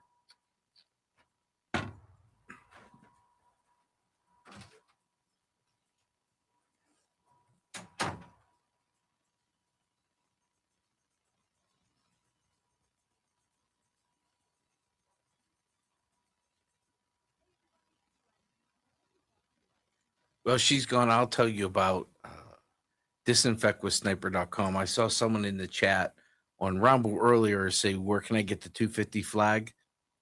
Disinfectwithsniper.com. I think they're 10% off. They have one that's, I think, stitched and one that's just pressed. But you can go to disinfectwithsniper.com, find that there. You can find all kinds of things. The hospital grade distance, it's just the best. I know Wendy uses it all the time. I use it all the time. They have Knockout. They have Harmony for bugs. And now they have a harmony for your garden. It keeps the bugs off your roses, off your plants, off your vegetables. They have soil that you can get there. Everything on that site, they have spices. Everything on that site's organic. Things you can have around your family, your kids. You can put stuff in your yard that isn't going to be hurt your pets. I mean, that's big for me when I can have something that I can spray and clean and it not affect Sinatra or Kate's cat. That's big for me. Disinfectwithsniper.com, disinfectwithsniper.com. You can get your 250 flag there. And if you live in the Bethel Park, Pittsburgh surrounding area, he has his huge tent sale. His slogan's pennies on the dollars. There's plenty of stuff there. Check them out. Go check it out. You can get some good deals there. I've gotten tools there pretty cheap. Pretty cheap. So go to disinfectwithsniper.com. And if you go to the tent sale, it's EV True Value, EVEY TrueValue.com. But you can get the address there. The EV True Value in Bethel Park. I talked about Disinfect with Sniper for you. Oh, awesome. Yeah. Someone asked about the 250 flag. Oh, nice. Okay, perfect. You know what? I want to get at, let's see. We did Chef IQ already, so we're good. Wow, we're buzzing along. Hey, Lady in Pink 6, thank you for your donation to the Wendy and Brock are having a cold one after the show fund. Hope you have a great Independence Day. Be safe in your travels. Wendy, Bella, and Brock on July 4th. That's very sweet. Look at you guys. 4,300. Like there's nobody in this building right now. Everybody's Really? gone except Jason. Jason, our engineer, who's just love him. Love him. They've all seen him. He's been in here during catastrophes. Mm-hmm. This holiday weekend, we want to eat, we want to drink, we want to celebrate, we want to have good food, we want to have wonderful flavor, right? At the end of it all, and I'll eat like a champ with my father, and I'm looking forward to that very much. I'm looking forward to seeing him eat. He got really thin, so I want to tell you that if you're one of the millions of people struggling to lose significant weight, and you feel like it's just so far away from you and you feel desperate, don't. Because I really think that our friends at Juvenon at bloodflow7.com/Wendy, this product is going to help you. And the whole point of it is to kind of reconnect your brain and your belly. This hormone GLP-1, and they call it GLP-1 Gold here. This is less than $1 a day. This is with our 30% off discount. This is such an affordable and safe way to get some help as a dietary supplement with everything. And this is where you get off that plateau. This is where your scale starts moving again. This is slow and steady, predictable weight loss, but it's significant weight loss. So 30, 40, 80, 100 pounds, like, yes, this is what they've experienced. And this is their number one weight loss deal at Juvenon. I trust them. I don't use it because I don't have a significant amount to lose. Maybe after this weekend, I'll have a few pounds, but GLP-1 Gold, just go to that landing page, bloodflow7.com/Wendy, and you'll get all of our pricing. And they're just so easy to deal with. So easy to deal with. I love them. Let's see what you guys are talking about and how we are Rumble-wise. 175. You guys are jamming. Thank you so much. I'm really appreciative of that. Super duper so. Hello, RW Radical. Let's see some of your comments. Sort by newest. That's what we'll do. John Denver's from Fort Worth. He went to the same high school as our cousins. Denver ain't his name. It's Deutschendorf. I'd take Denver too, right? Just ordered the Chef IQ 3-prong red, white, and blue edition. Can't wait to try at Love Rocks. WendyBellRadio@gmail.com. Do we even need them anymore? We know. What? Do we even need what anymore? Testimonials for Chef IQ. Oh, God. There's not even a question if you're going to like it or not. Big, like I said, big, thick chicken breast. I don't like big, thick, juicy chicken. Joe's a real freak about it. And so I did the Chef IQ probe.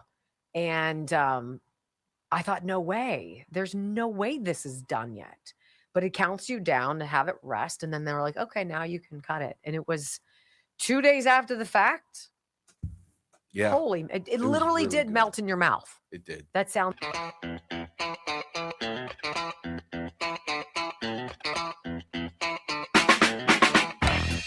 Welcome back to the Wendy Bell radio program, my friends. There will be no fun for you. What is it about the left? Why do Democrats want to ruin everything? Why do they dump water on every parade? Why do they want to blow out the candles before you have an opportunity to enjoy them? Why do they want to put, bury a fireworks display? Did you guys hear what's going? Like, all I'm going to say is like, whoa, Buffalo, easy, Ohio. How Democrats are working overtime to suck your joy out of America's 250th celebration. Like, it's such a shame. It's such a shame. Do they wake up pissed? Like, honestly, you've probably done that before, right? You wake up and you're in a grumpy mood before it even gets started. I've done that. How many times have I done that? And it stinks. And you have to really be mindful to try to knock yourself out of it or have somebody who loves you kind of like shake it out of you. It's every day for these people. They're suspicious. They pretend to be encompassing, including, inviting. They're the most exclusive, toxic, not fun to be around crowd in the world. And it's unnecessary. Turn off your television. Stop watching the news. You'll notice your joy exponentially grow. All of a sudden, things that you didn't pay attention to before pop into your line of sight. And you're like, oh my gosh, it is beautiful out here. Oh my gosh, I do like fireworks. Oh yeah, just not in Buffalo. Do you hear this story? What a turd. They got a Democrat mayor there who took office in January. It's now July, and the dude couldn't put together any kind of reasonable plan in the last 6 months to find a safe place to launch fireworks. What if there's a fire? We don't know what to do. So we're just going to cancel the whole damn thing. So if you and your family are in Buffalo, sorry, no explosions in the sky for you. I want to read you this story. It's beyond stupid. This is what you get. You get a fun-sucking liberal zero dude. Right? Here's why the city of Buffalo won't be hosting a July 4th fireworks display. This is from the buffalonews.com. Can't wait to find out. There are plenty of places to see a fireworks display this weekend as America celebrates its 250th anniversary. The city of Buffalo won't be one of them. Mayor Sean Ryan's efforts to bring a fireworks display for the city on July 4th have fallen short. Like, what does that even mean? Ryan last month said there'd be a city fireworks display this year, but city officials confirmed this week, sorry, we weren't able to pull it together in time. We were super busy doing other things. It just kind of crept up on us. I know it's the same time every year, but where did the time go? I don't know. After exploring potential locations, an appropriate site could not be identified. This is Buffalo. We couldn't find anything. I don't know, guys. Well, let's just put a lid on and go to bed. Now, we're not going to be hosting anything downtown this year, they said. Administration officials have been in contact with members of the business community to try to put on a display, but those efforts didn't come together. Now, Ryan, in his earlier statement, said he planned to bring the celebration back for the first time in a generation, and then he just punched him in the gut, right? Is that the dumbest thing you've ever heard? The thing that we've been doing as a country since 1777, literally 249 years.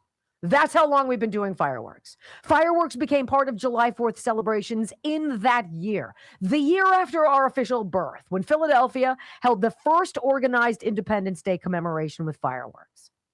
Hey, whatever this guy's name is, what's your mayor's name again? Sean Ryan. Sean, I'm just going to speak on behalf of the people of Buffalo. You suck. 249-year tradition, and you couldn't get it together in 6 months. Well, that's one thing. Then there's Ohio. Let's hop on over to Columbus, Ohio. Republican run. Okay? They took down the American flag. Ooh, what are they going to put up? A big one? A big 250th flag? Ooh, it's going to be beautiful. No, in fact, that's not what we're going to do. FoxNews.com, red state capital city sparks conservative fire over Somali flag raising at City Hall. I'm sorry? Because that made sense. A spokesperson for the city of Columbus says the post was inaccurate. Well, it's not really what happened. It was sort of like that, but not really. I mean, it looks like a big blue flag with a big star on it, right? I mean, it looks like a Somalian, but no. No. City of Columbus, Ohio, home to one of the largest Somali populations in the United States, who hopefully will get bounced, is facing backlash on social media over a now deleted post celebrating the raising of the Somali flag. Happy Somali Independence Day. The Columbus Recreation and Parks Department posted on X on Wednesday. That's like Jacob Fry, the mayor of Minneapolis, learning how to speak Somalian, right? Is it Somalians there? Yeah, it's Somalians. And he's like, wah, wah, wah, wah, wah. We love you in whatever their freaking native tongue is. Wah, wah, wah, wah. And I was like, really? This is who you represent? The foreign invaders who've been mooching off of us, almost all of them on welfare and stealing from this system. And in Columbus, they're like, no, we're really not celebrating the Somali flag. Just their Somali Independence Day. The post was quickly picked up by conservatives on social media, no duh, with many wondering why the city would celebrate Somali independence so strongly, particularly with, our 250th, like a sneeze away. Bad timing, purposeful suck. I mean, you do the math. I don't know. Columbus, Ohio, raising the flag of Somalia for America 250. White House Deputy Chief of Staff for Policy Stephen Miller posted on X. No American government building should ever be raising another country's flag. Journalist Mark Hemingway posted on X. City Hall is not a foreign embassy, posted someone else. How repulsive is that? Repulsive and predictable. But wait, now how much would you pay? There's more. Don't answer. There's more. Alexandria, Virginia, which I guess just, plain sucks. You guys like sparklers? Who doesn't like sparklers? Sparklers are like one of the first experiences as a child where you get that little inner pyromaniac in you, right?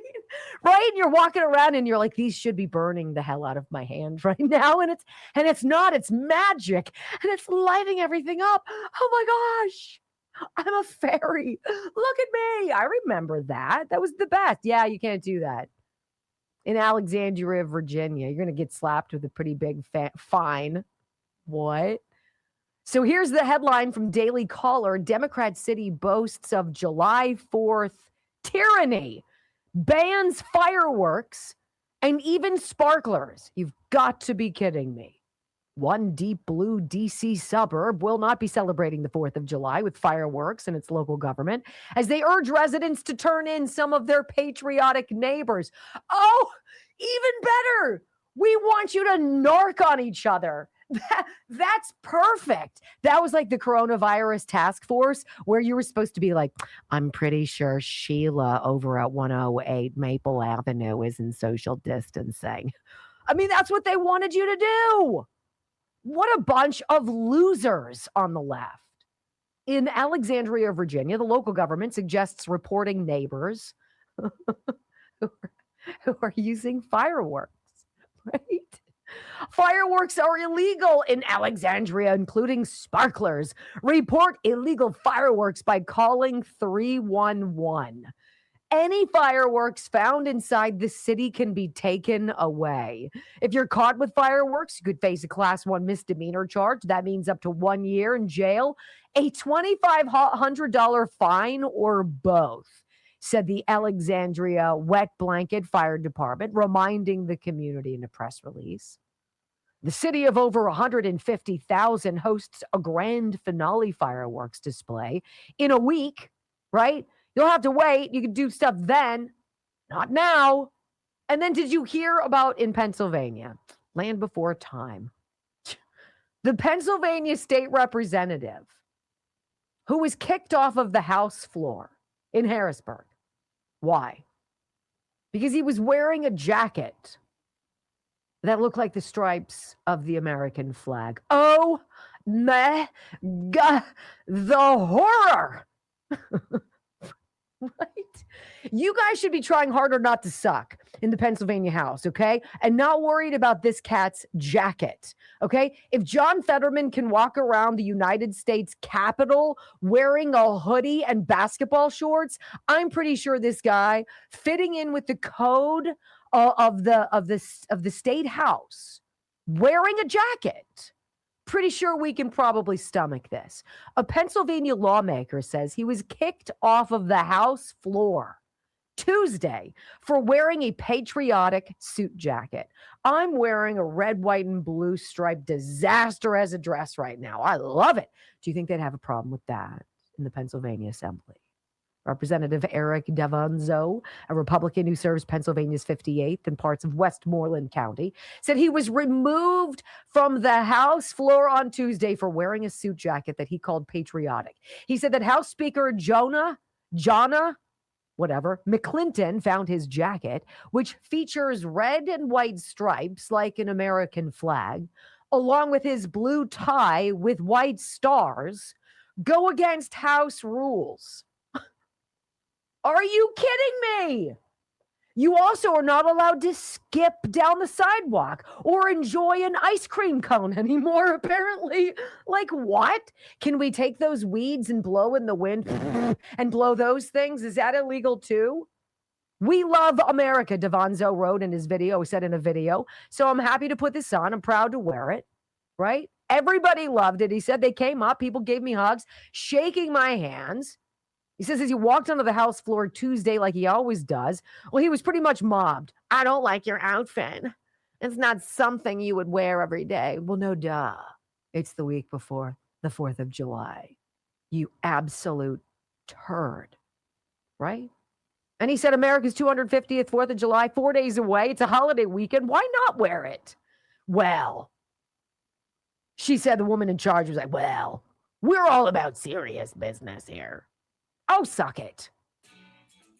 People stopped being fun. Leftists stopped being fun. That's why these idiots are like, oh, no, communism, it's perfect. We should totally do that. Why? What could go wrong? When we come back on the Wendy Bell radio program, my friends. Okay, it is the more Democrats try to make sense out of insanity, the crazier it makes them sound. Pramila Jayapal wasn't talking about patriotism, a flag, or anything for the 4th of July. She dropped a different message on you guys. I can't wait for you to react. Next.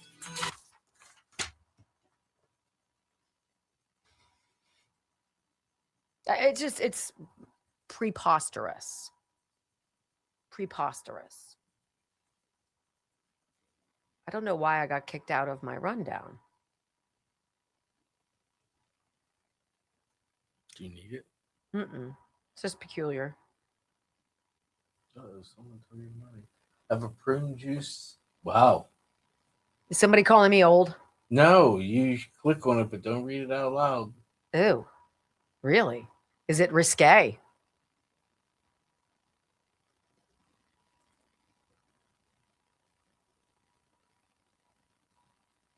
XZ5 Mad Mike 5ZX. Have a prune juice and tequila. S and giggles. Shits and giggles. With your dad for me, Wendy. That 20 yesterday was for you, Brock. Make sure you get it. LOL. Go get a box of ammo, projectile fireworks on me. You're very sweet. Thank you. Thank you. Okay, so we have 4,245 watching on Rumble. Don't go anywhere. Literally, you have to see the end of the show. Honestly. And we're killing it over on X, 318 people. Killing it. Breaking the intranet. Hey, if we ever get our Facebook page back from the hackers who stole it, I'll be interested to see if that number goes up. Probably not. I don't know. It's been nice to be devoid of them. Let me tell you about Health Revolution. Info.healthrevolution.net. Info.healthrevolution.net. Write that down. 800-868-6187. Write that down. There are changes coming to the Unaffordable Care Act, to the marketplace. And a lot of people are going to be bailing out of Obamacare. And if you're feeling wayward, you know you're paying too much, and you can't even afford to be sick, but you have to have insurance, this is the number to call. Hook up with one of our friends, one of our advisors, and they're going to walk you through how you create your own medical insurance, your own health insurance, your priorities, things you care about, doctors you want to see. 30 to 60% off on average. That's your premium. 30 to 60% off with no co-payments, right? There's no window of opportunity, some like portal that you have to squeeze through as it closes on you. You can sign up anytime. Under age 65, okay? Under age 65, moderately healthy. Gig workers, people who don't have employer-based insurance, COBRA, people who are self-employed, kids who've been kicked off of their parents' insurance because they're 26, all of us. Info.healthrevolution.net, 800-868-6187. I'm just going to say, why not save money and get what you deserve? I mean, literally, that's what they do. It's not some pie in the sky grease. It's real. We're going to save you money. How about it? Okay. And for you bourbon drinkers, come back Monday. I'm trying a veteran-owned. Kate got it for me because she knows that's important to me. It's called 8 Oaks Veterans Cut. It's in Pennsylvania, so I'm taking it this weekend. It'll be gone. I'll let you guys know how it is. What is there? What did I call? Oh, Trans Quality Task.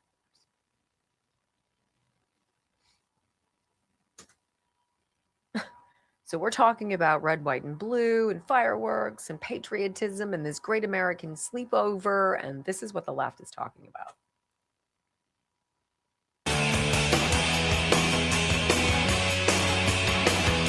Well, welcome back to the Wendy Bell radio program. Hey, remember to get our podcast. We're getting near 8.3 million downloads. That's crazy. Wherever you get your favorite podcast, just plug us in, Wendy Bell Radio. And thank you for that. So did you know that the House of Representatives had a task force? And the task force is not about finding Americans or going to the aid of families whose children have been killed by illegal aliens. It's not about helping an American person. It's not about helping people here that need help. It's about some trans equality stuff. Tell me, what rights does a transgender individual not have that everybody else in this country apparently has? What are these trans rights that these members, Democrats, on this trans equality task force, seriously, they're not worried about Jessica Gorman. Pramila Jayapal doesn't care about Sheridan Gorman being shot and killed. Pramila Jayapal has a transgender child. And so she's all in on this trans equality task force. So as America is enjoying all these wonderful things across the country with the FIFA World Cup, as Americans, we're looking at this celebration of 250 in the nation's capital. As Americans in our own communities, we're getting excited to celebrate fireworks and picnics and family and peace, right? This is trans crazy. This is what Pramila Jayapal and this other broad, her name is Sarah Jacobs, and I guess Sarah Jacobs has a brother who's trans. So these two pair up because trans, that's all that matters. And they're lamenting the Supreme Court's decision that just because you wish to be a girl, if you have an apple and a banana, you are not one and ought not play as one. And that's basic common sense. This was outrageous, according to these two broads who are sitting members of Congress. Listen to how this little video that they shot together goes. Hey everyone, Pramila Jayapal here, and I'm with my incredible colleague, Sarah Jacobs. We are the co-chairs of the Trans Equality Task Force, and we wanted to just give you our thoughts about the Supreme Court ruling today. Incredibly cruel. Representative Jacobs, your thoughts? I am just so disheartened and angry by what we saw out of the Supreme Court today. And I want every trans kid out there to know that there are people here in Congress fighting for you to be seen, to be respected for who you are. And we are going to stand up for all women and girls, which includes trans women and girls. It's not respecting you. We're just saying that girls shouldn't have boys, spike a volleyball into their face and break their nose. Or we just ask that a mediocre male swimmer ought not get into the pool with women and pretend that all of a sudden he's the America's fastest female swimmer. We are not going to play into your crazy fantasies. And there's a reason why some people as youngsters, quote unquote, become trans. They're allowed to be. This isn't a third world problem. People in Ethiopia are not like, you know what? It's either rice or a penis. Like, it's not that, right? What are we doing? Then it goes on where Pramila Jayapal says the Supreme Court has villainized trans kids because boys can't pretend to be girls and girls can't pretend to be boys. And it's so unfair. Happy 4th of July. No, I think what was so heartbreaking is that we have just seen these attacks against trans kids over and over again because it is their way to distract from the real issues that people are facing. This is not an issue that is top of mind for anyone across the country. Housing, healthcare, childcare, those are the issues that people really care about, but they're villainizing trans kids. And now the Supreme Court has said basically it's fine to discriminate against trans girls and women. And I think it is what Sarah said is so important. Just know that there are champions here who are never going to stop fighting for you. And we are never going to throw you under the bus. We are going to make sure that you have the same rights and protections that everyone else has. You deserve that. We're going to fight for it here. That's right. Fight to steal from biological girls. Period. Texas deserves better than this lunatic. James Tallarico, here he is at some trans thing with curious people around him, and he's like, look, I trust parents. I believe in you parents who want to mutilate your children's body, not any politician who wants to stop it. I'm like, what? I think if I'm thinking through the three most dangerous LGBTQ attack bills that made it through, I would say the most dangerous is SB 14, which would deny many times life-saving health care from our trans youth in Texas. And the reason that I oppose that bill is because I trust parents and doctors to make decisions for kids and not politicians in Austin. And this has been, one of the themes of this session has been parental rights and parental autonomy and parental consent. I think you have the parental rights to mutilate your child. Woo! Okay, this is reason 11 billion why the Democrat Party has become unrecognizable. Hour 3 of the Wendy Bell radio program on tap. No wonder Democrats want illegals here forever. Oh my, what's going to happen in Massachusetts when they get bounced next? This is freaking crazy. I don't know, people. Right? Look. And what kind of rights do you need? What kind of rights do you need? Beyond that, we're going to force you to respect. I don't have to respect your right, anyone. By the way, your rights end where you force me to buy into your charade. Okay? What you want everybody to believe is the same thing as Joe Biden is running the country. They're completely impossible to understand and completely impossible to defend. So knock it off. If you have a trans child and you are going to give into that, and that's going to be your thing, it's amazing what you would do is if you turn off the news and take your phone away from your child. Go somewhere. Go on a trip somewhere. I guarantee your child will not be obsessing about whatever he or she is or is not. It is created. It is permitted. It is cajoled, right? And enough people were like, look, if you want to live in your own world, fine. But don't come after my kids in sports. Beat it. Well, if you want to live in your own circus, I don't have to go. And respect is earned, not just blindly given. The fact. And these trans kids, whatever you want to.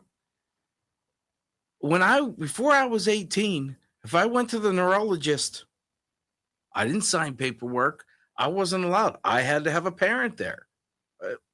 It's funny that they trust parents now, but when we didn't want our kids wearing masks while they were playing basketball, You have no we were say. told, we were monsters. How could you? It's a virus. And we were like, you're certifiable, and have totally walked off. I know, abortion's okay. Yeah, that's good. For everybody. Yeah. Trans women can have abortions. Let me tell you guys about Healthy Cell. I have packed in my bag right now. I took 2 Healthy Cell REM sleeps with me to go to California. I notice when I'm back home, where my parents live is very quiet, and I live in the city, so there's gunfire and cars backfiring and traffic and honking and trains. And there's just noise, right? So when you go somewhere and it's extraordinarily quiet, it's like screamingly loud how quiet it is. So I took Healthy Cells REM sleep with me. All of the formulas, and I haven't tried all of them. Some of them haven't necessarily been applicable for me, but the ones that I have used have been absolutely fantastic. This is getting a dietary supplement in a microgel form, which is proven to be like 165% better absorbed into your body to ultimately get down to the cellular level in your bloodstream. That's what the whole point is. You don't want to poop out your supplements. You want it to get into your system and be absorbed to do the job that you're paying for. That's what Healthy Cell is. HealthyCell.com/Wendy. The thing I like about the REM sleep formula, take it 30 minutes before you need to go to bed. And it's not like all of a sudden you're like, it's just this slow, I'm ready. I'm slowing down. I can just put my head down and then out and sleep well through the night, and really not dependent on how much sleep you get. But on the flip side of it, you wake up and you're not dragging. You're not tired. I love it. Love, love, love it. HealthyCell.com/Wendy.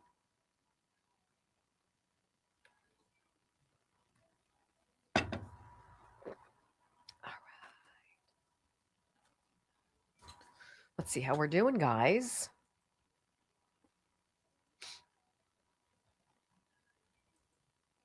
Throwing money at us. I like it. I like when they throw money at us. No. 4,300. We're almost at 2,000 rumbles. How are you doing? That's pretty awesome. Thank you. Thank you very much. I'm going to see if they have us in a box. I don't think so. Nobody puts Wendy in a box. No, they don't care about us. Oh, no, we're in the small box. Small box.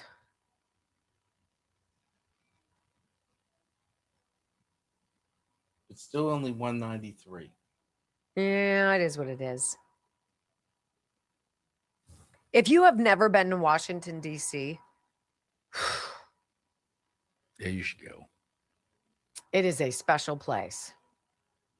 And now that it doesn't, now that it's been cleaned up significantly and the crime has been knocked back, what a gift, Hi, Yon Wayne. What's going on, Rick and Linda? Hi, Bill Fred. What's up, Duckster? Death Metal Hermit. Hi, Ginge. How are you, babe? Nice to see you guys. Thank you for being here.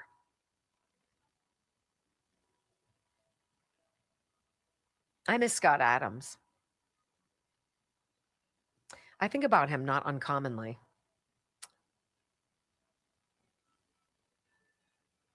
And then didn't his ex-wife die shortly after he did? I I don't know. Yeah, she did. It was like a couple of weeks too.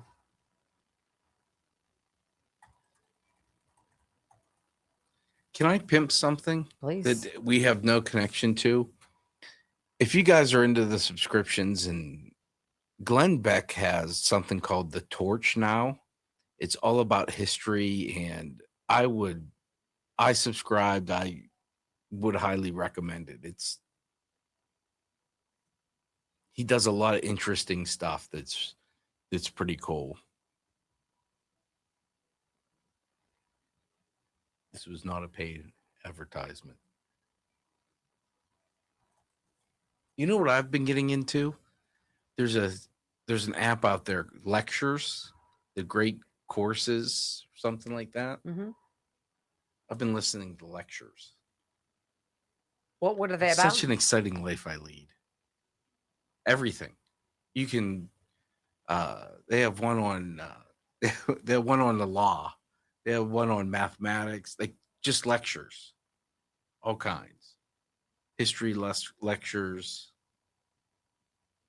I just watched Scandal on Hulu. I'm letting you catch up. Well, the thing is I do stuff while I'm watching, and while I'm listening to it, and there's so much that you miss if you're not watching every move. But it's such a great series, and there are so many parallels between that and what's going on in this country. And Tulsa Kings. You gotta watch Tulsa Kings. Tulsa Kings. Okay. Yeah, it's pretty good. 5, 4,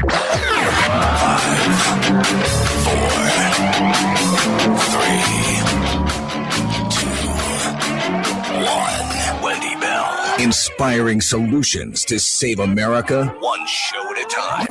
Are you ready to get on board? They believe that they can destroy this bond that exists between you and Trump if they somehow make Trump look bad, make Trump look like a reprobate, embarrass you about Trump. They can't do it because you came before Trump. Desperately want Trump gone, and I know that they desperately want it codified, that Trump cannot run again, because make no mistake, they remain scared to death of you, and they remain scared to death of Trump. Trump, 75 million, 80 million votes. And I'm going to tell you, you're not going anywhere. Even if Trump does, you're not. Which I think remains one of our big campaign strengths going forward. They can't separate you from Trump. And more importantly, they can't separate you from the ideas. They can't separate you from MAGA. They can't separate you from Make America Great Again. From sea to shining sea, 3 hours of bold truth and excellence. The Wendy Bell Radio Program.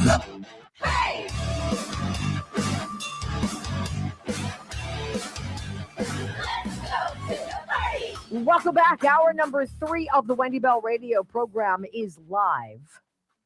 You know, the math doesn't work on this whole immigrant thing.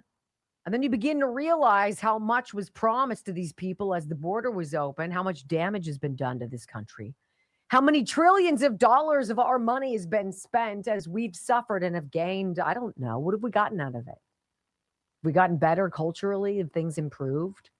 Has this been great like all of these other countries coming in for the World Cup? Has it been seamless like that? No, it's been an absolute disaster.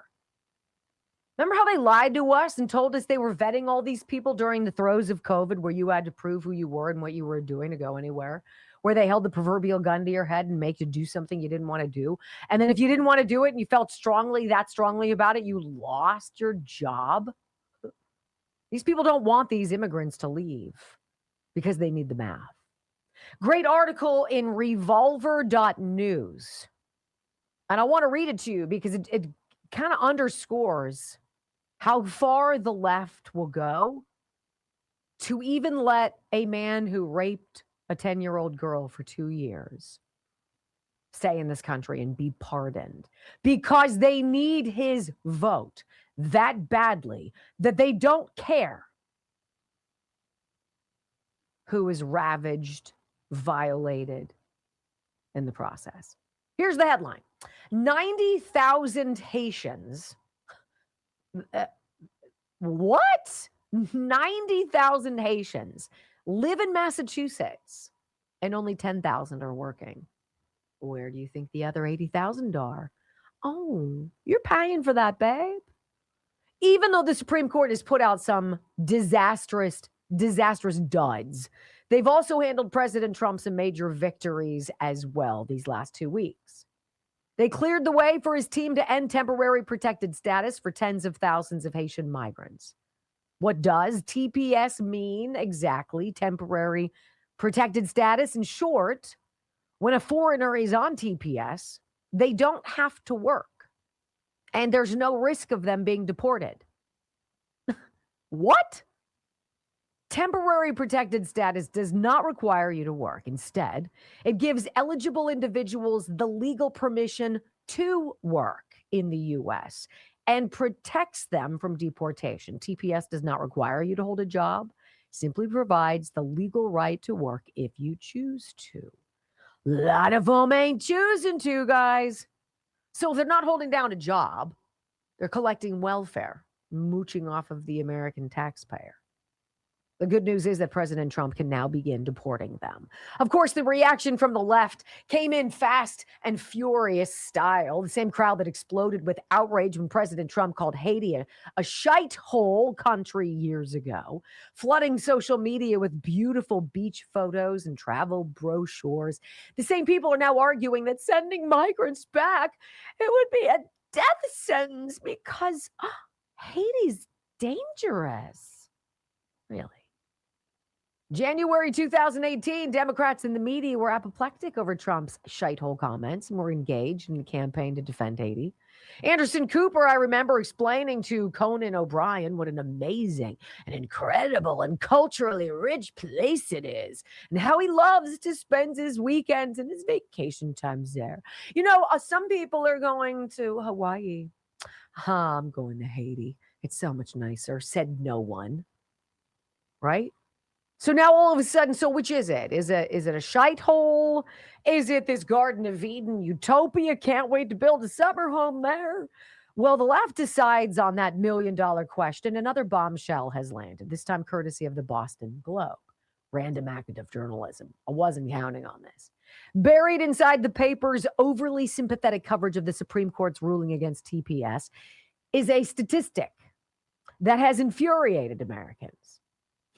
Massachusetts is home to roughly 90,000 Haitians, and according to the Globe's own reporting, only about 10,000 of them, 1 in 9, is actually in the workforce under temporary protected status. The rest are not. Take a look at what the Globe actually reported. The story starts by explaining how many Haitian workers are expected to lose their TPS following the Supreme Court's ruling. Here's how it starts. More than 10,000 Haitians in the Massachusetts workforce, many filling crucial jobs in long-term care, construction, and transportation, will lose their temporary protected status. The Trump administration is expected to implement the court ruling any day. And unless they have other legal protections, those with Haitian or Syrian TPS will not be allowed to stay in the country. And a little deeper into the article, the Globe reveals just how many Haitians live in Massachusetts. In all, it says here, roughly 45,000 TPS holders live in Massachusetts, but the majority of them are Haitians, about 1,500 of whom work in nursing care facilities. What? Massachusetts has a huge Haitian population, but only a teeny small handful are working. What a gut punch to the hardworking U.S. taxpayer. The Globe also argues that Massachusetts depends heavily on immigration to sustain its workforce and its economy. Remember when Nancy Pelosi during COVID was like, what are we going to do? Who's going to pick our crops? Did she just really say that? Oh, yeah. This is what the Boston Globe reported. The rate of new immigrants coming to Massachusetts fell by more than half during the first 6 months of Trump's second term. Good, according to a new report by Mass Inc. Policy Center and Boston Indicators. The state has the second highest rate of international in-migration in the country, which has been critical to offsetting the low birth rate. Why are we having a low birth rate? What are socialists taught? Overpopulation is bad. Are they actually getting together? Do young men in this world, in this country, look at young women and see attraction? Or do they see triggered activism and they're like, hell no, nuh-uh, not me. And then one has to actually also talk about the side effects of COVID and the jab. Massachusetts needs at least 60,000 net new immigrants a year by 2030 to maintain the size of its working age population, according to the report. What, they don't want to work? Americans don't want to work. They're like, yeah, I was getting paid during COVID. Stay home, stay calm, stay high. I liked it. I don't know why we need to. Who needs to go back in the office? Why even is there an office? Right? By the end of the year, net international migration to the state could fall to 29,000. Without immigration at something close to this scale, the report states Massachusetts risks economic contraction. So basically, Massachusetts is dependent on cheap foreign labor.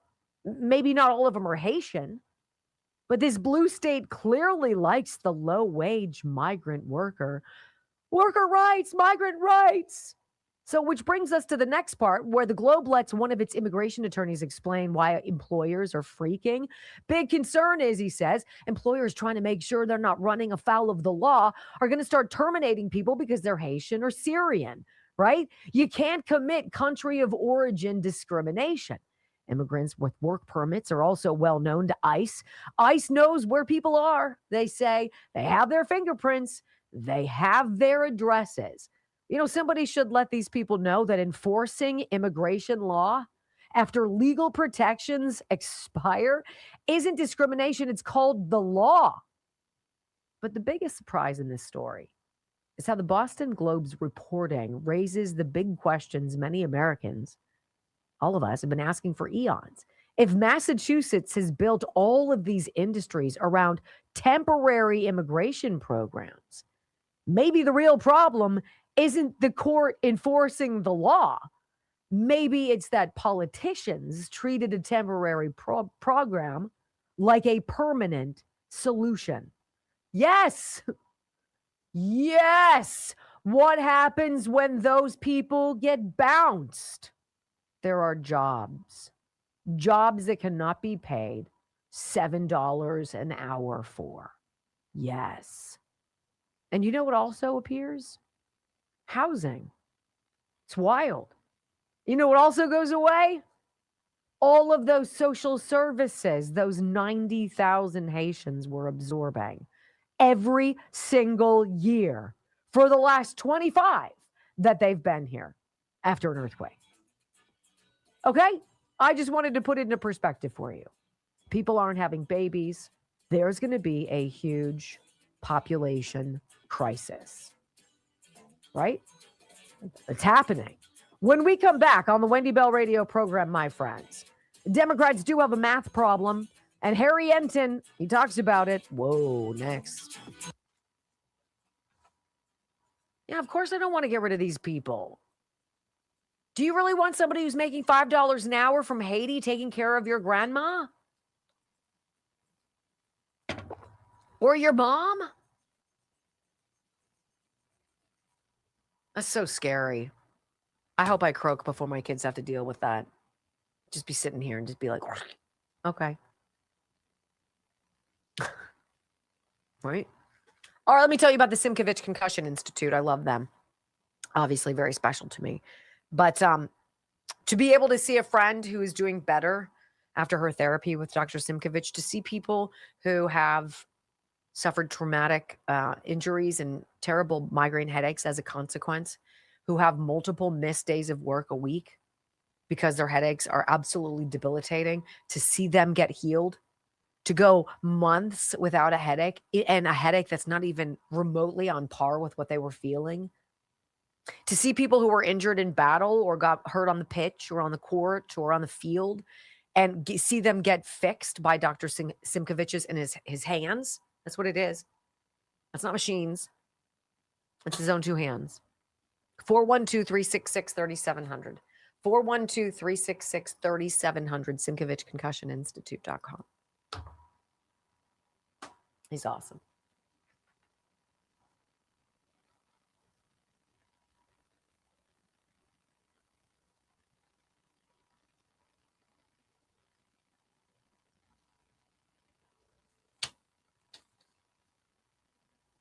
You have one here, bottom open at 2:30. But you have stuff after that. Is that just a... I'm sorry. Say this one more time. So at 2:30, it says bottom open, but you have stuff Mm-hmm. under it. Is that just a miss? Yes. Thank you.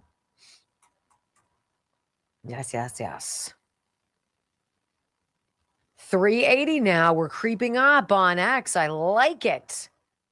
And look at you guys still hanging steady at 4,300. I'm so impressed. I'm really so impressed. Thank you. Yeah, literally nobody here. I know. Is Jason gone now too? His door's open, but I don't know if he's here or not.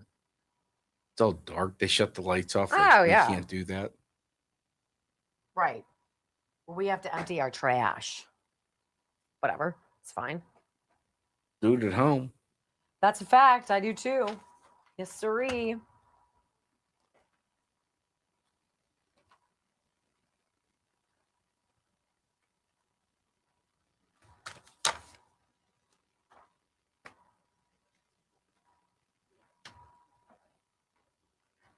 All right, somebody tell me something in the comments. Tell me who has the coolest 4th of July plans. Somebody's doing something that's very unusual and very neat. What is it?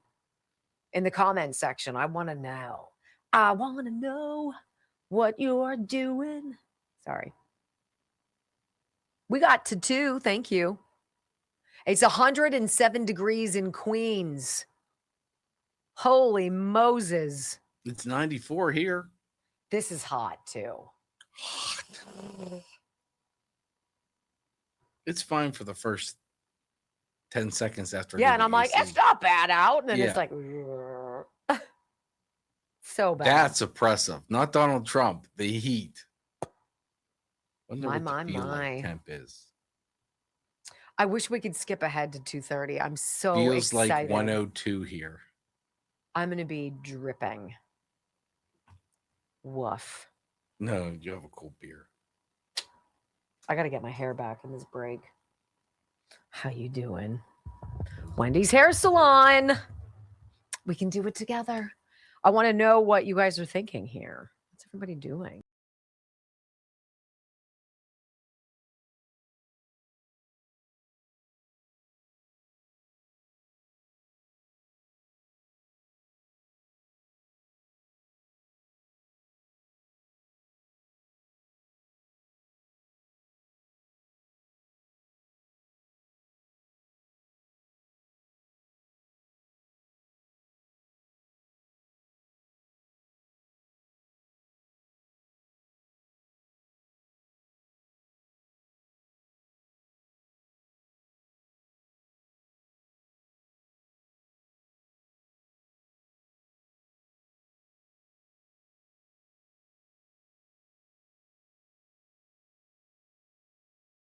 An American. I love this.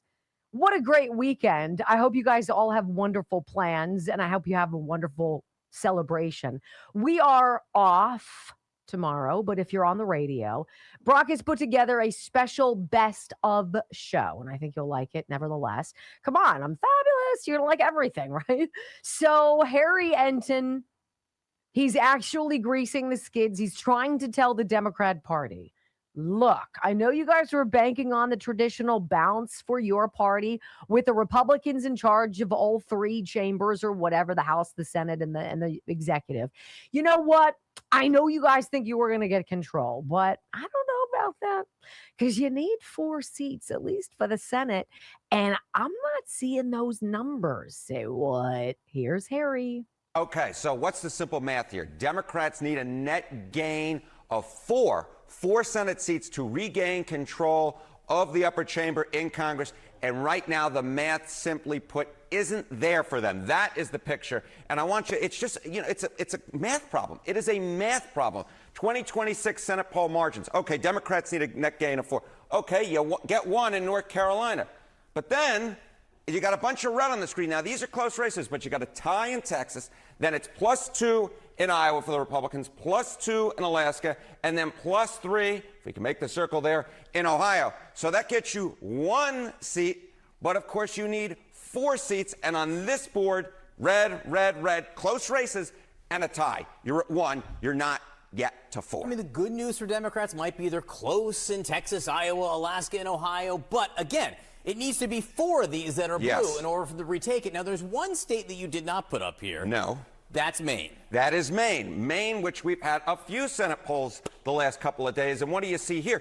Even in Maine, a state that Kamala Harris easily won back in 2024. Look, the New York Times has Plattner ahead by 2, but that, of course, is well within the margin of error. That is among likely voters. Fox News, on the other hand, has Susan Collins, the incumbent, up by 3 among all voters. So even in Maine, you have a race that, simply put, is way too close to call. So really, on the mathematical march to 4 seats, there's really only 1 seat at this point that Democrats can look like they can count on. They'll probably win one of these other seats, but again, that gets you only to 2, and you need 4. Right? And with 4 months to go, people like Graham Plattner and James Tallarico and these other cats, they got a lot of time to say dumb stuff that turns off more of the electorate. Do you really think these people all of a sudden are going to like dig in, drill down, and become great politicians? And everybody's like, you know what? He thinks God is non-binary and there is 6 genders, but I like that. I don't think so. Harry comes back. So why are Democrats struggling to get the votes? You know, the more we hear about socialism and communism on the left, the better the Republicans' chances of winning the midterms and staying in power. Real reason why they're having a little bit of a harder time is these are red states, right? With the exception of Maine, right? These were all states that Donald Trump won back in 2024. And look at this. The median, the 6 key Senate races. Look at this. The generic Senate ballot lead for Republicans. Look at that. In the median state is 6 points. And of course, the median right down the middle is what? 3.5, right? So you need to win states in which the generic Senate ballot lead is Republican +6, and then say the Dem Party is too far to the left. Look at this, 53%. So these are states that are just very hard to win because bottom line is what is holding them back is the fundamentals. And when you put it all together, Johnny B., and you look at the prediction markets, which I think really can sort of put this all together, chance to win the Senate. The Republican chances, as you noted, John, the environment is getting a little bit better for Republicans. On May 1, Republicans had a 51% chance to take back the Senate. Now it's a 59% chance. Look, Democrats have a shot here. There are seats on the table, but the fundamentals are against them. And that right now, they're only one of the seats where they need to be. The mathematical problem is there for Democrats at this point. They simply put have a statistical math problem. I'm looking at Fox News right now, and there's a headline up. It says, Zohran Mamdani proclaims New York City is a union town as the union bosses are crying out saying, you're calling for socialist and communist policies. We're not down with that at all. And the other Chiron says blue-collar union bosses rip Dem socialist surge. I hope it continues. I hope it heats up. I hope they go all in on the left. I hope there's just one basket and everybody who's a Democrat puts their egg in that basket, because I guarantee you, with everything I have, that basket ain't red, white, and blue. When we come back on the Wendy Bell radio program, this is what it means to be an American and to share your country with the world. This is what I've been talking about. You cannot go anywhere. This you need. Next on the Wendy Bell Radio Network. So excited.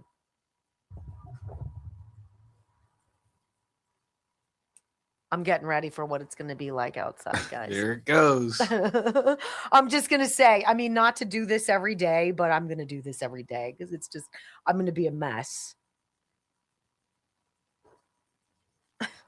Welcome to the jungle. Okay. I it's thought not- it'd be nice today, not play that. Wow, what a guy. Oh, hold on. Now this is where I don't have a rubber band. Oh, I do. Okay. Anyway, you guys can talk amongst yourselves. Say nice things. Right? It is a little out of control. That's okay. Whatever. It's going to look worse after I get off that plane. All right. I didn't see if anybody wrote something that was fabulous that you're doing this weekend that I can glom onto and be jealous of. Okay. Oops. Why did you take yourself off? That's so obnoxious. But I never put myself on. Oh, really? Okay. No. Sorry. I thought you were on and then you hopped off so we could all experience this ridiculosity together. See, because then you got to be careful because there are little sharks that come out. Mine will be filled with cocktails and pool time. Sounds awful. Yeah. And two of my favorite people, Who, me and me? Jolene and your niece. Oh. Just kidding, Tom. I lost one of my clips. Where did it go? Hold on. What are you doing? I lost a clip and it's important. Ooh. Where'd it go? First, 4th of July off on 4 years. Mine for 5. So I got you beat by 1. Oh, shush. Where did it go? I like that it's find it after the show. I like that it's on a Saturday this year. Yes.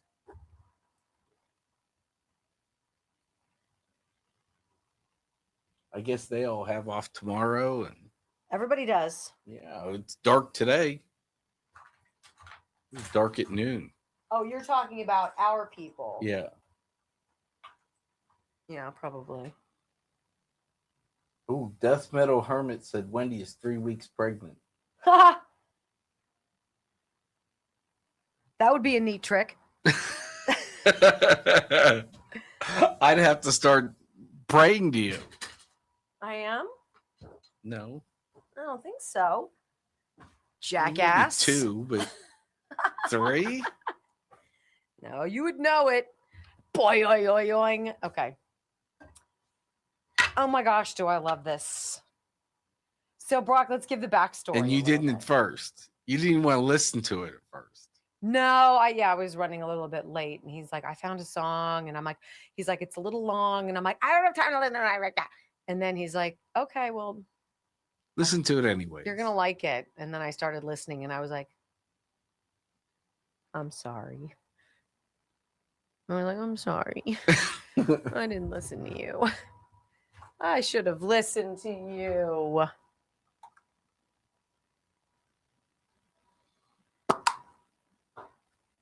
Where did you get that awesome dress? Place doesn't exist anymore. At the Omni Bedford Springs Hotel. Hold on, I'm going to take this off. Bedford Springs. It's a golf place and hotel in Bedford, PA. They did a whiskey tasting at Bedford Springs. Oh yeah, the place is amazing. It's just a beautiful place to go, and it's history. It's dates back. It was not cheap. No. That nothing there is cheap. No. That's why Brock's never been. It's all like, It's expensive because it's there. Everything at those type of places is complete impulse buy. Oh yeah. You're like, do I need an $80 head cover? Absolutely. Yeah, right? So stupid. What? $75 for a golf shirt? Well, I gotta say that I played here. Yeah.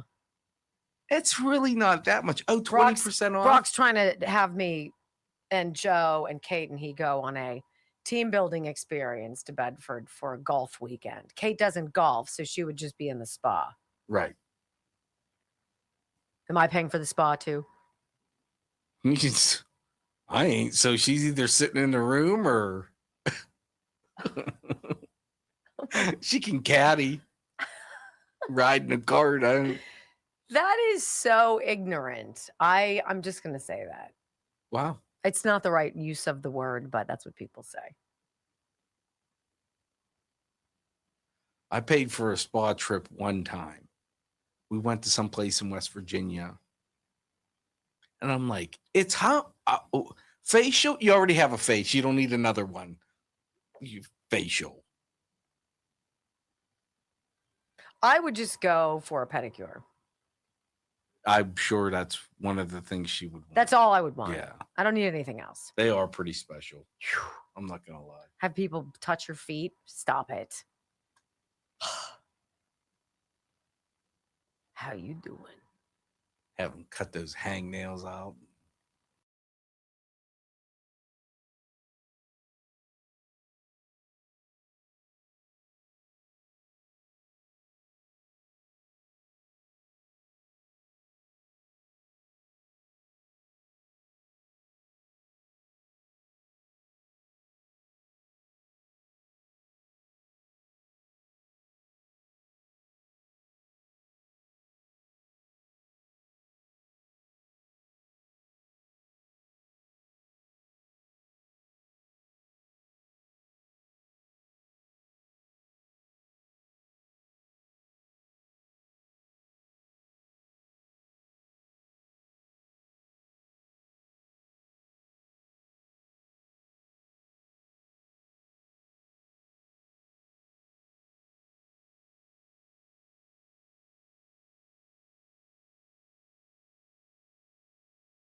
I love this on our app, the live video stream. A gentleman named Joel writes, "I'm drinking beer already. 3-day weekend ahead.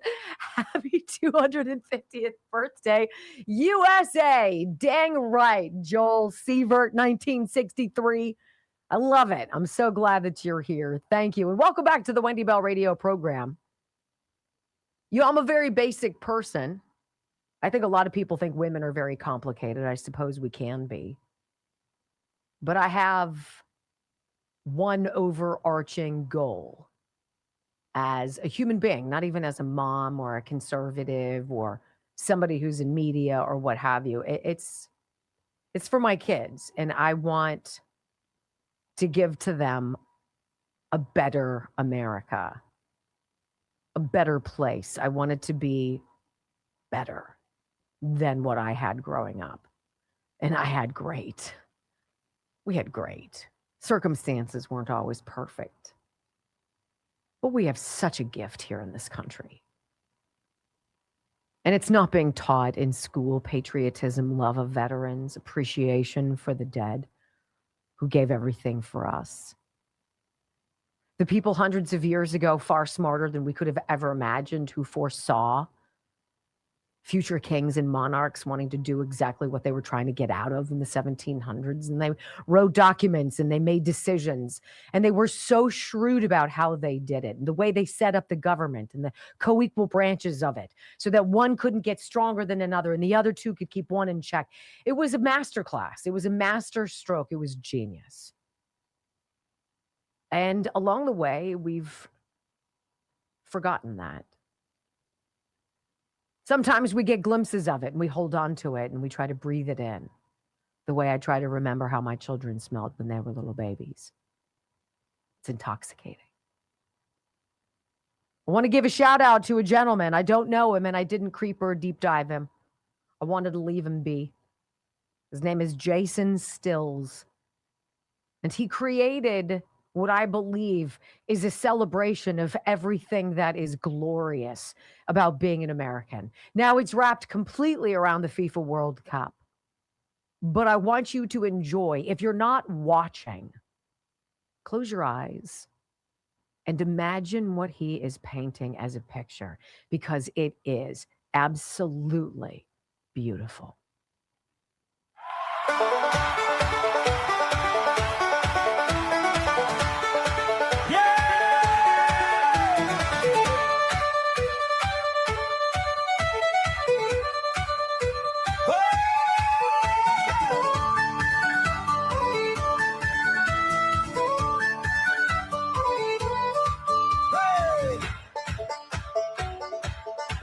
Flew in from across the ocean, didn't know what to expect. Saw the skyline out the window and I nearly broke my neck. Landed in Atlanta where the Georgia pines run green. Man, I said this is the most beautiful thing I've ever seen. Pulled up to a Waffle House at 1 a.m. real late. Hash brown scattered, smothered, covered, 10 out of 10, it's great. Discovered free refills and I almost lost my mind. Found the kind of welcome that I never thought I'd find. Welcome to the land where the whole world comes to play. Flags from every nation waving proud and on display. From Boston to LA, from Dallas to the sea. 80,000 voices, this is what it means to be free. Hey! Welcome to the land, yeah, we're rolling out the door. Every street is stage, every stranger wanting more. The ball is in the air, and the whole wide world can see. Welcome, welcome, welcome to the land of the free.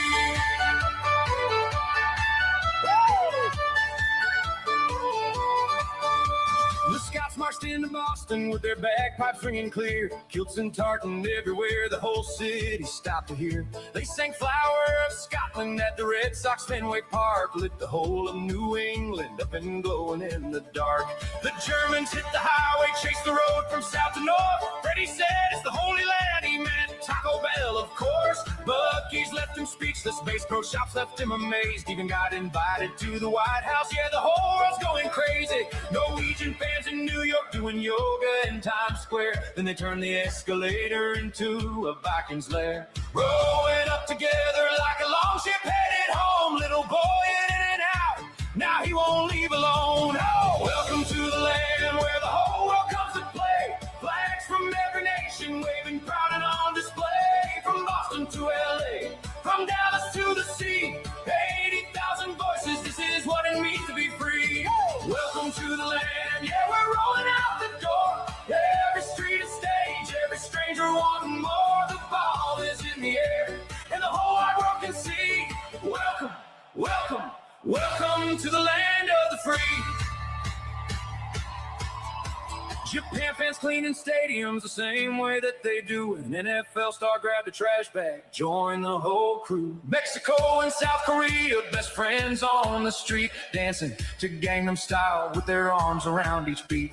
Kansas learned Algerian, the marching band played their song. 500 Lawrence locals show the world where you belong. Swedish fans went searching for the recipe to ranch. Frenchman says the air conditioning deserves its own whole stanza. English fans stood jaw dropped at the first sight of Buc-ee's. Scottish fans at Fenway, Boston said please don't leave. Buc-ee and the ranch dressing brisket by the pound. Best tournament the world has ever seen. And we're just getting wild.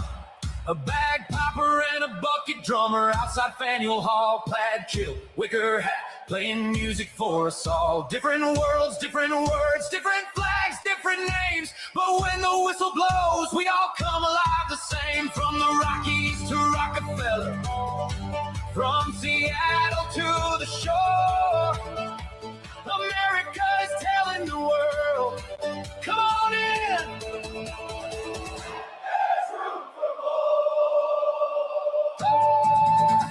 Welcome to the land where the whole world comes to play. Flags from every nation waving proud and on display. From Boston to LA, from Dallas to the sea. 80,000 voices, this is what it means to be free. Yeah. Welcome to the land, yeah, we're rolling out the door. Every street is stage, every stranger wanting more. The ball is in the air, and the whole wide world can see. Welcome, welcome, welcome to the land of the free. Hey! To the land of the free. Hey! From the people who came here and fell in love with the land, to the people who live here and reached out a hand. One beautiful game, one beautiful truth. The whole world is welcome, and the whole world came through.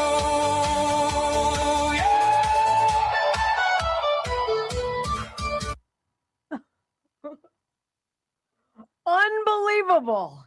Do you love that? Was it worth it?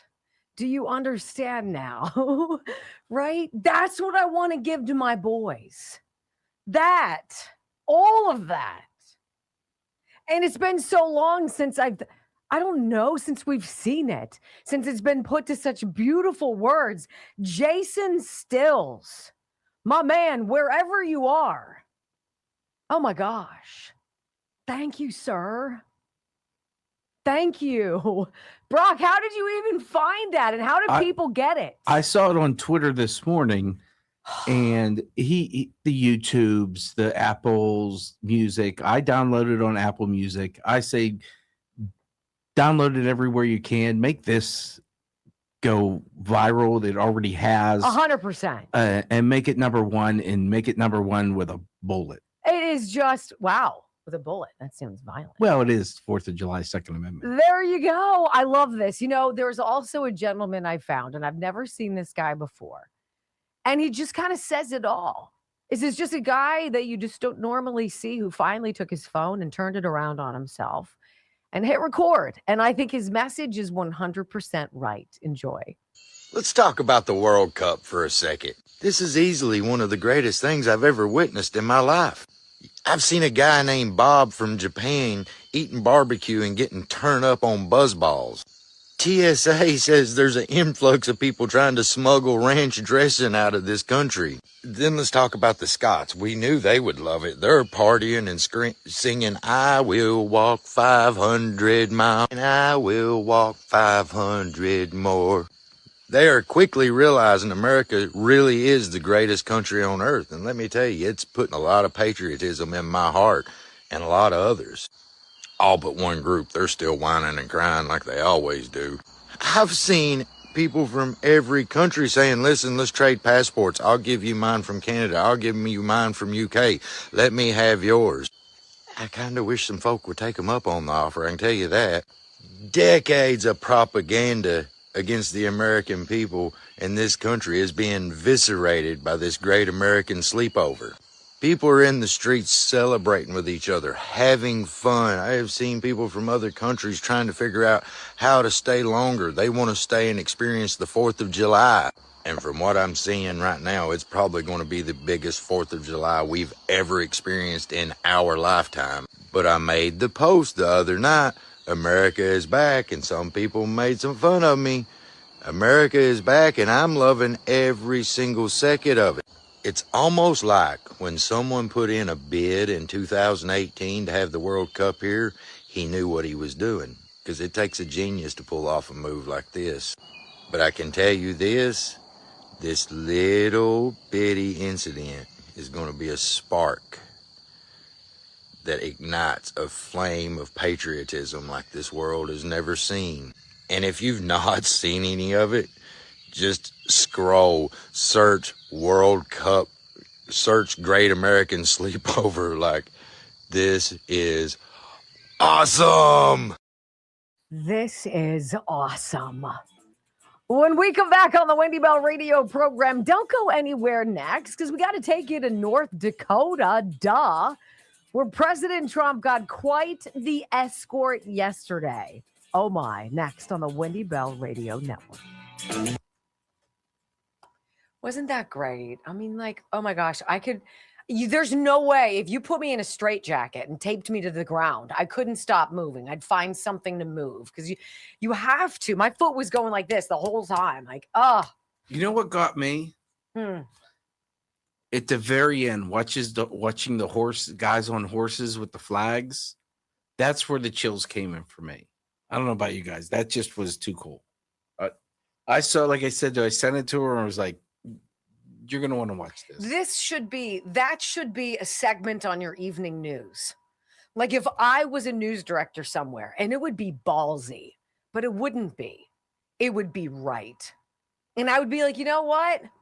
I could tell you about a lot of stuff right now, or we can leave you better than we found you. And here you go. And have the whole thing. I would. And people would go nuts for some positive news. I love you guys. You're so worth it. You're so worth it. You're so worth waking up for. You're so worth showing up for. You're so worth performing for. You're so worth it. You're so worth it. I like that we can do stuff like that. Now I don't know, and I told Wendy We this probably morning. broke some. I said we're probably going to break some FCC rule on our radio stations, but you know what? If the guy's putting it all over the internet, like I said, download it. I Jason downloaded Stills. it and listened to it in my car on the way here. I was gonna go and see if I could dig into him and what I could find out. And then I was like, no. Jason Stills. That's all you need to know. Look up Land of the Free, Jason Stills on Apple Music. And I only looked up on Apple Music because I wanted to put it in one of my. Just say sorry. Jan Wayne was just say sorry. Brendan Carr knows us. He was the one who alerted me when they were coming after us. Not us. They were coming after me. And they succeeded. You know, I knew they were coming and I had a choice. They came after you, which they were coming after me too, because the minute they cut you, I was done. I'm a free speech absolutist. You can say whatever you want. As vile as it is, I'm a free. And when they censor you, that was I'm out. Time to get a new job. When the radio stations put a squash on you for what you say, that's the most un-American thing you can do. And when the guy that's telling me to get this audio to basically sync you has a thing that says poster basically say censorship is un-American, and I'm like, why don't you turn around? Nuh-uh. You go get it yourself. I'm telling you to do I was it. a victim of Fire me. selective editing. Yeah. I remember he'll be like, well, I'm telling you to, I'm your boss. It's like, well, then fire me. I won't do it. Fire me. Because that's not what she said. No. Anywho. For that individual, not that he's watching. Yep. There are a couple of people like that in our lives, but you know what? If that hadn't happened. Nope. A lot of things had to happen. God bless America. I said this to you yesterday, and I truly believe no true words are spoken if you believe in God. Just when you think you're being broken, you're not. You're being built. You're being built for better things. So that's my. He really wants 2 beers, apparently. What's that? What? What'd you say? I said, apparently you want to have 2 beers after work. I can't hear you like. I said, apparently Brock wants 2 beers instead of just 1 after work because you were.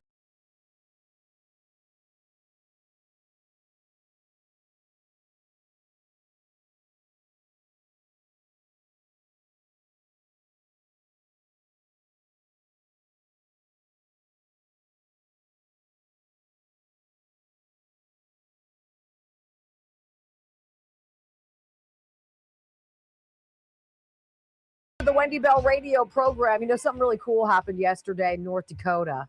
I wanted to tell you about it as the president took the train for about a third of a mile in Medora, North Dakota Wednesday, arriving at Theodore Roosevelt and arriving as Theodore Roosevelt and other presidents have done, but with a lot of fanfare. People chanted, USA, USA, as a 5-car train painted red, white, and blue pulled in with cheers for the president as he exited the last car.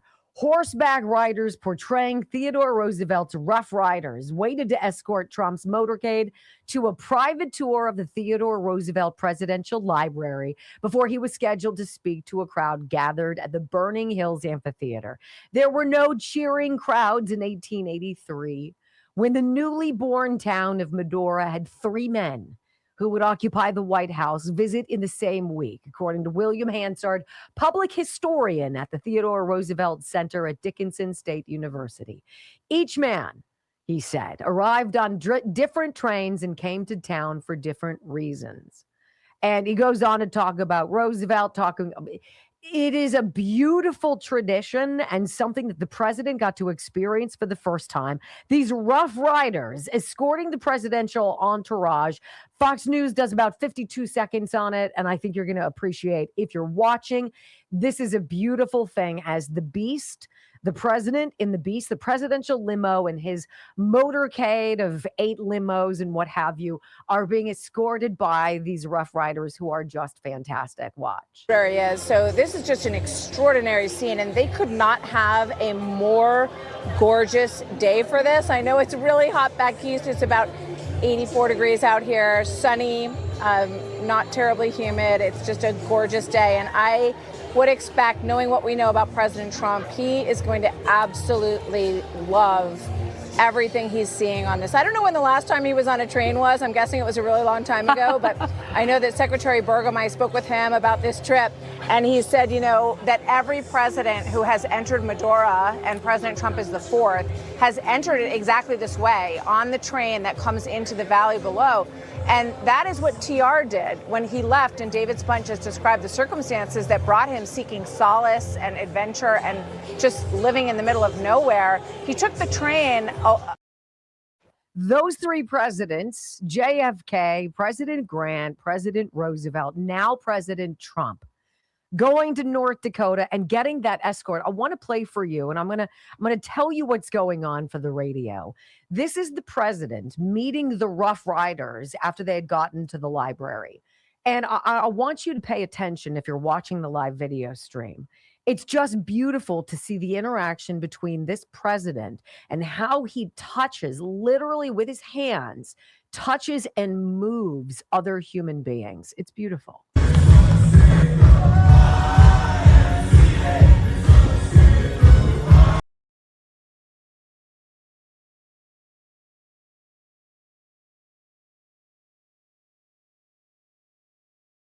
Shoulder squeeze and a big, like, attaboy. There is something magnetic about that man. And whatever you think you know about him, meeting him in person for Brock and me was really such a delight. He is real, he is honest, and he loves this country. And I'll never forget, and I will say that this probably sounds naive, but at the end of his phone call to me in 2022, when he called into this radio program, and he surprised us, and we talked for about 16, 17 minutes. At the very end, he said, "I'm really proud of you. We're really proud of you, Wendy. We're really proud of what you are doing." I don't know, you guys. It could have been total sunshine. But there's that side of me that thinks he knows that maybe every now and again he catches glimpses of what we do on this program. And that, yes, maybe in fact, the President of the United States is in fact proud of what we're doing. I am. And we won't quit. This is the beginning of a holiday weekend for the whatever centennial it is. I know I keep forgetting what the word is for 250. But this is also the beginning of a ride into the midterm elections, a ride into the next chapter of American history. And it is a ride that I got to tell you, I am so excited to be taking with you. Thank you so very much for everything. Be here back on Monday. We'll be back live again. Best of show running tomorrow, but you'll hear us. Have fun, smile, and celebrate being an American. Love you guys. Happy birthday, America. Peace.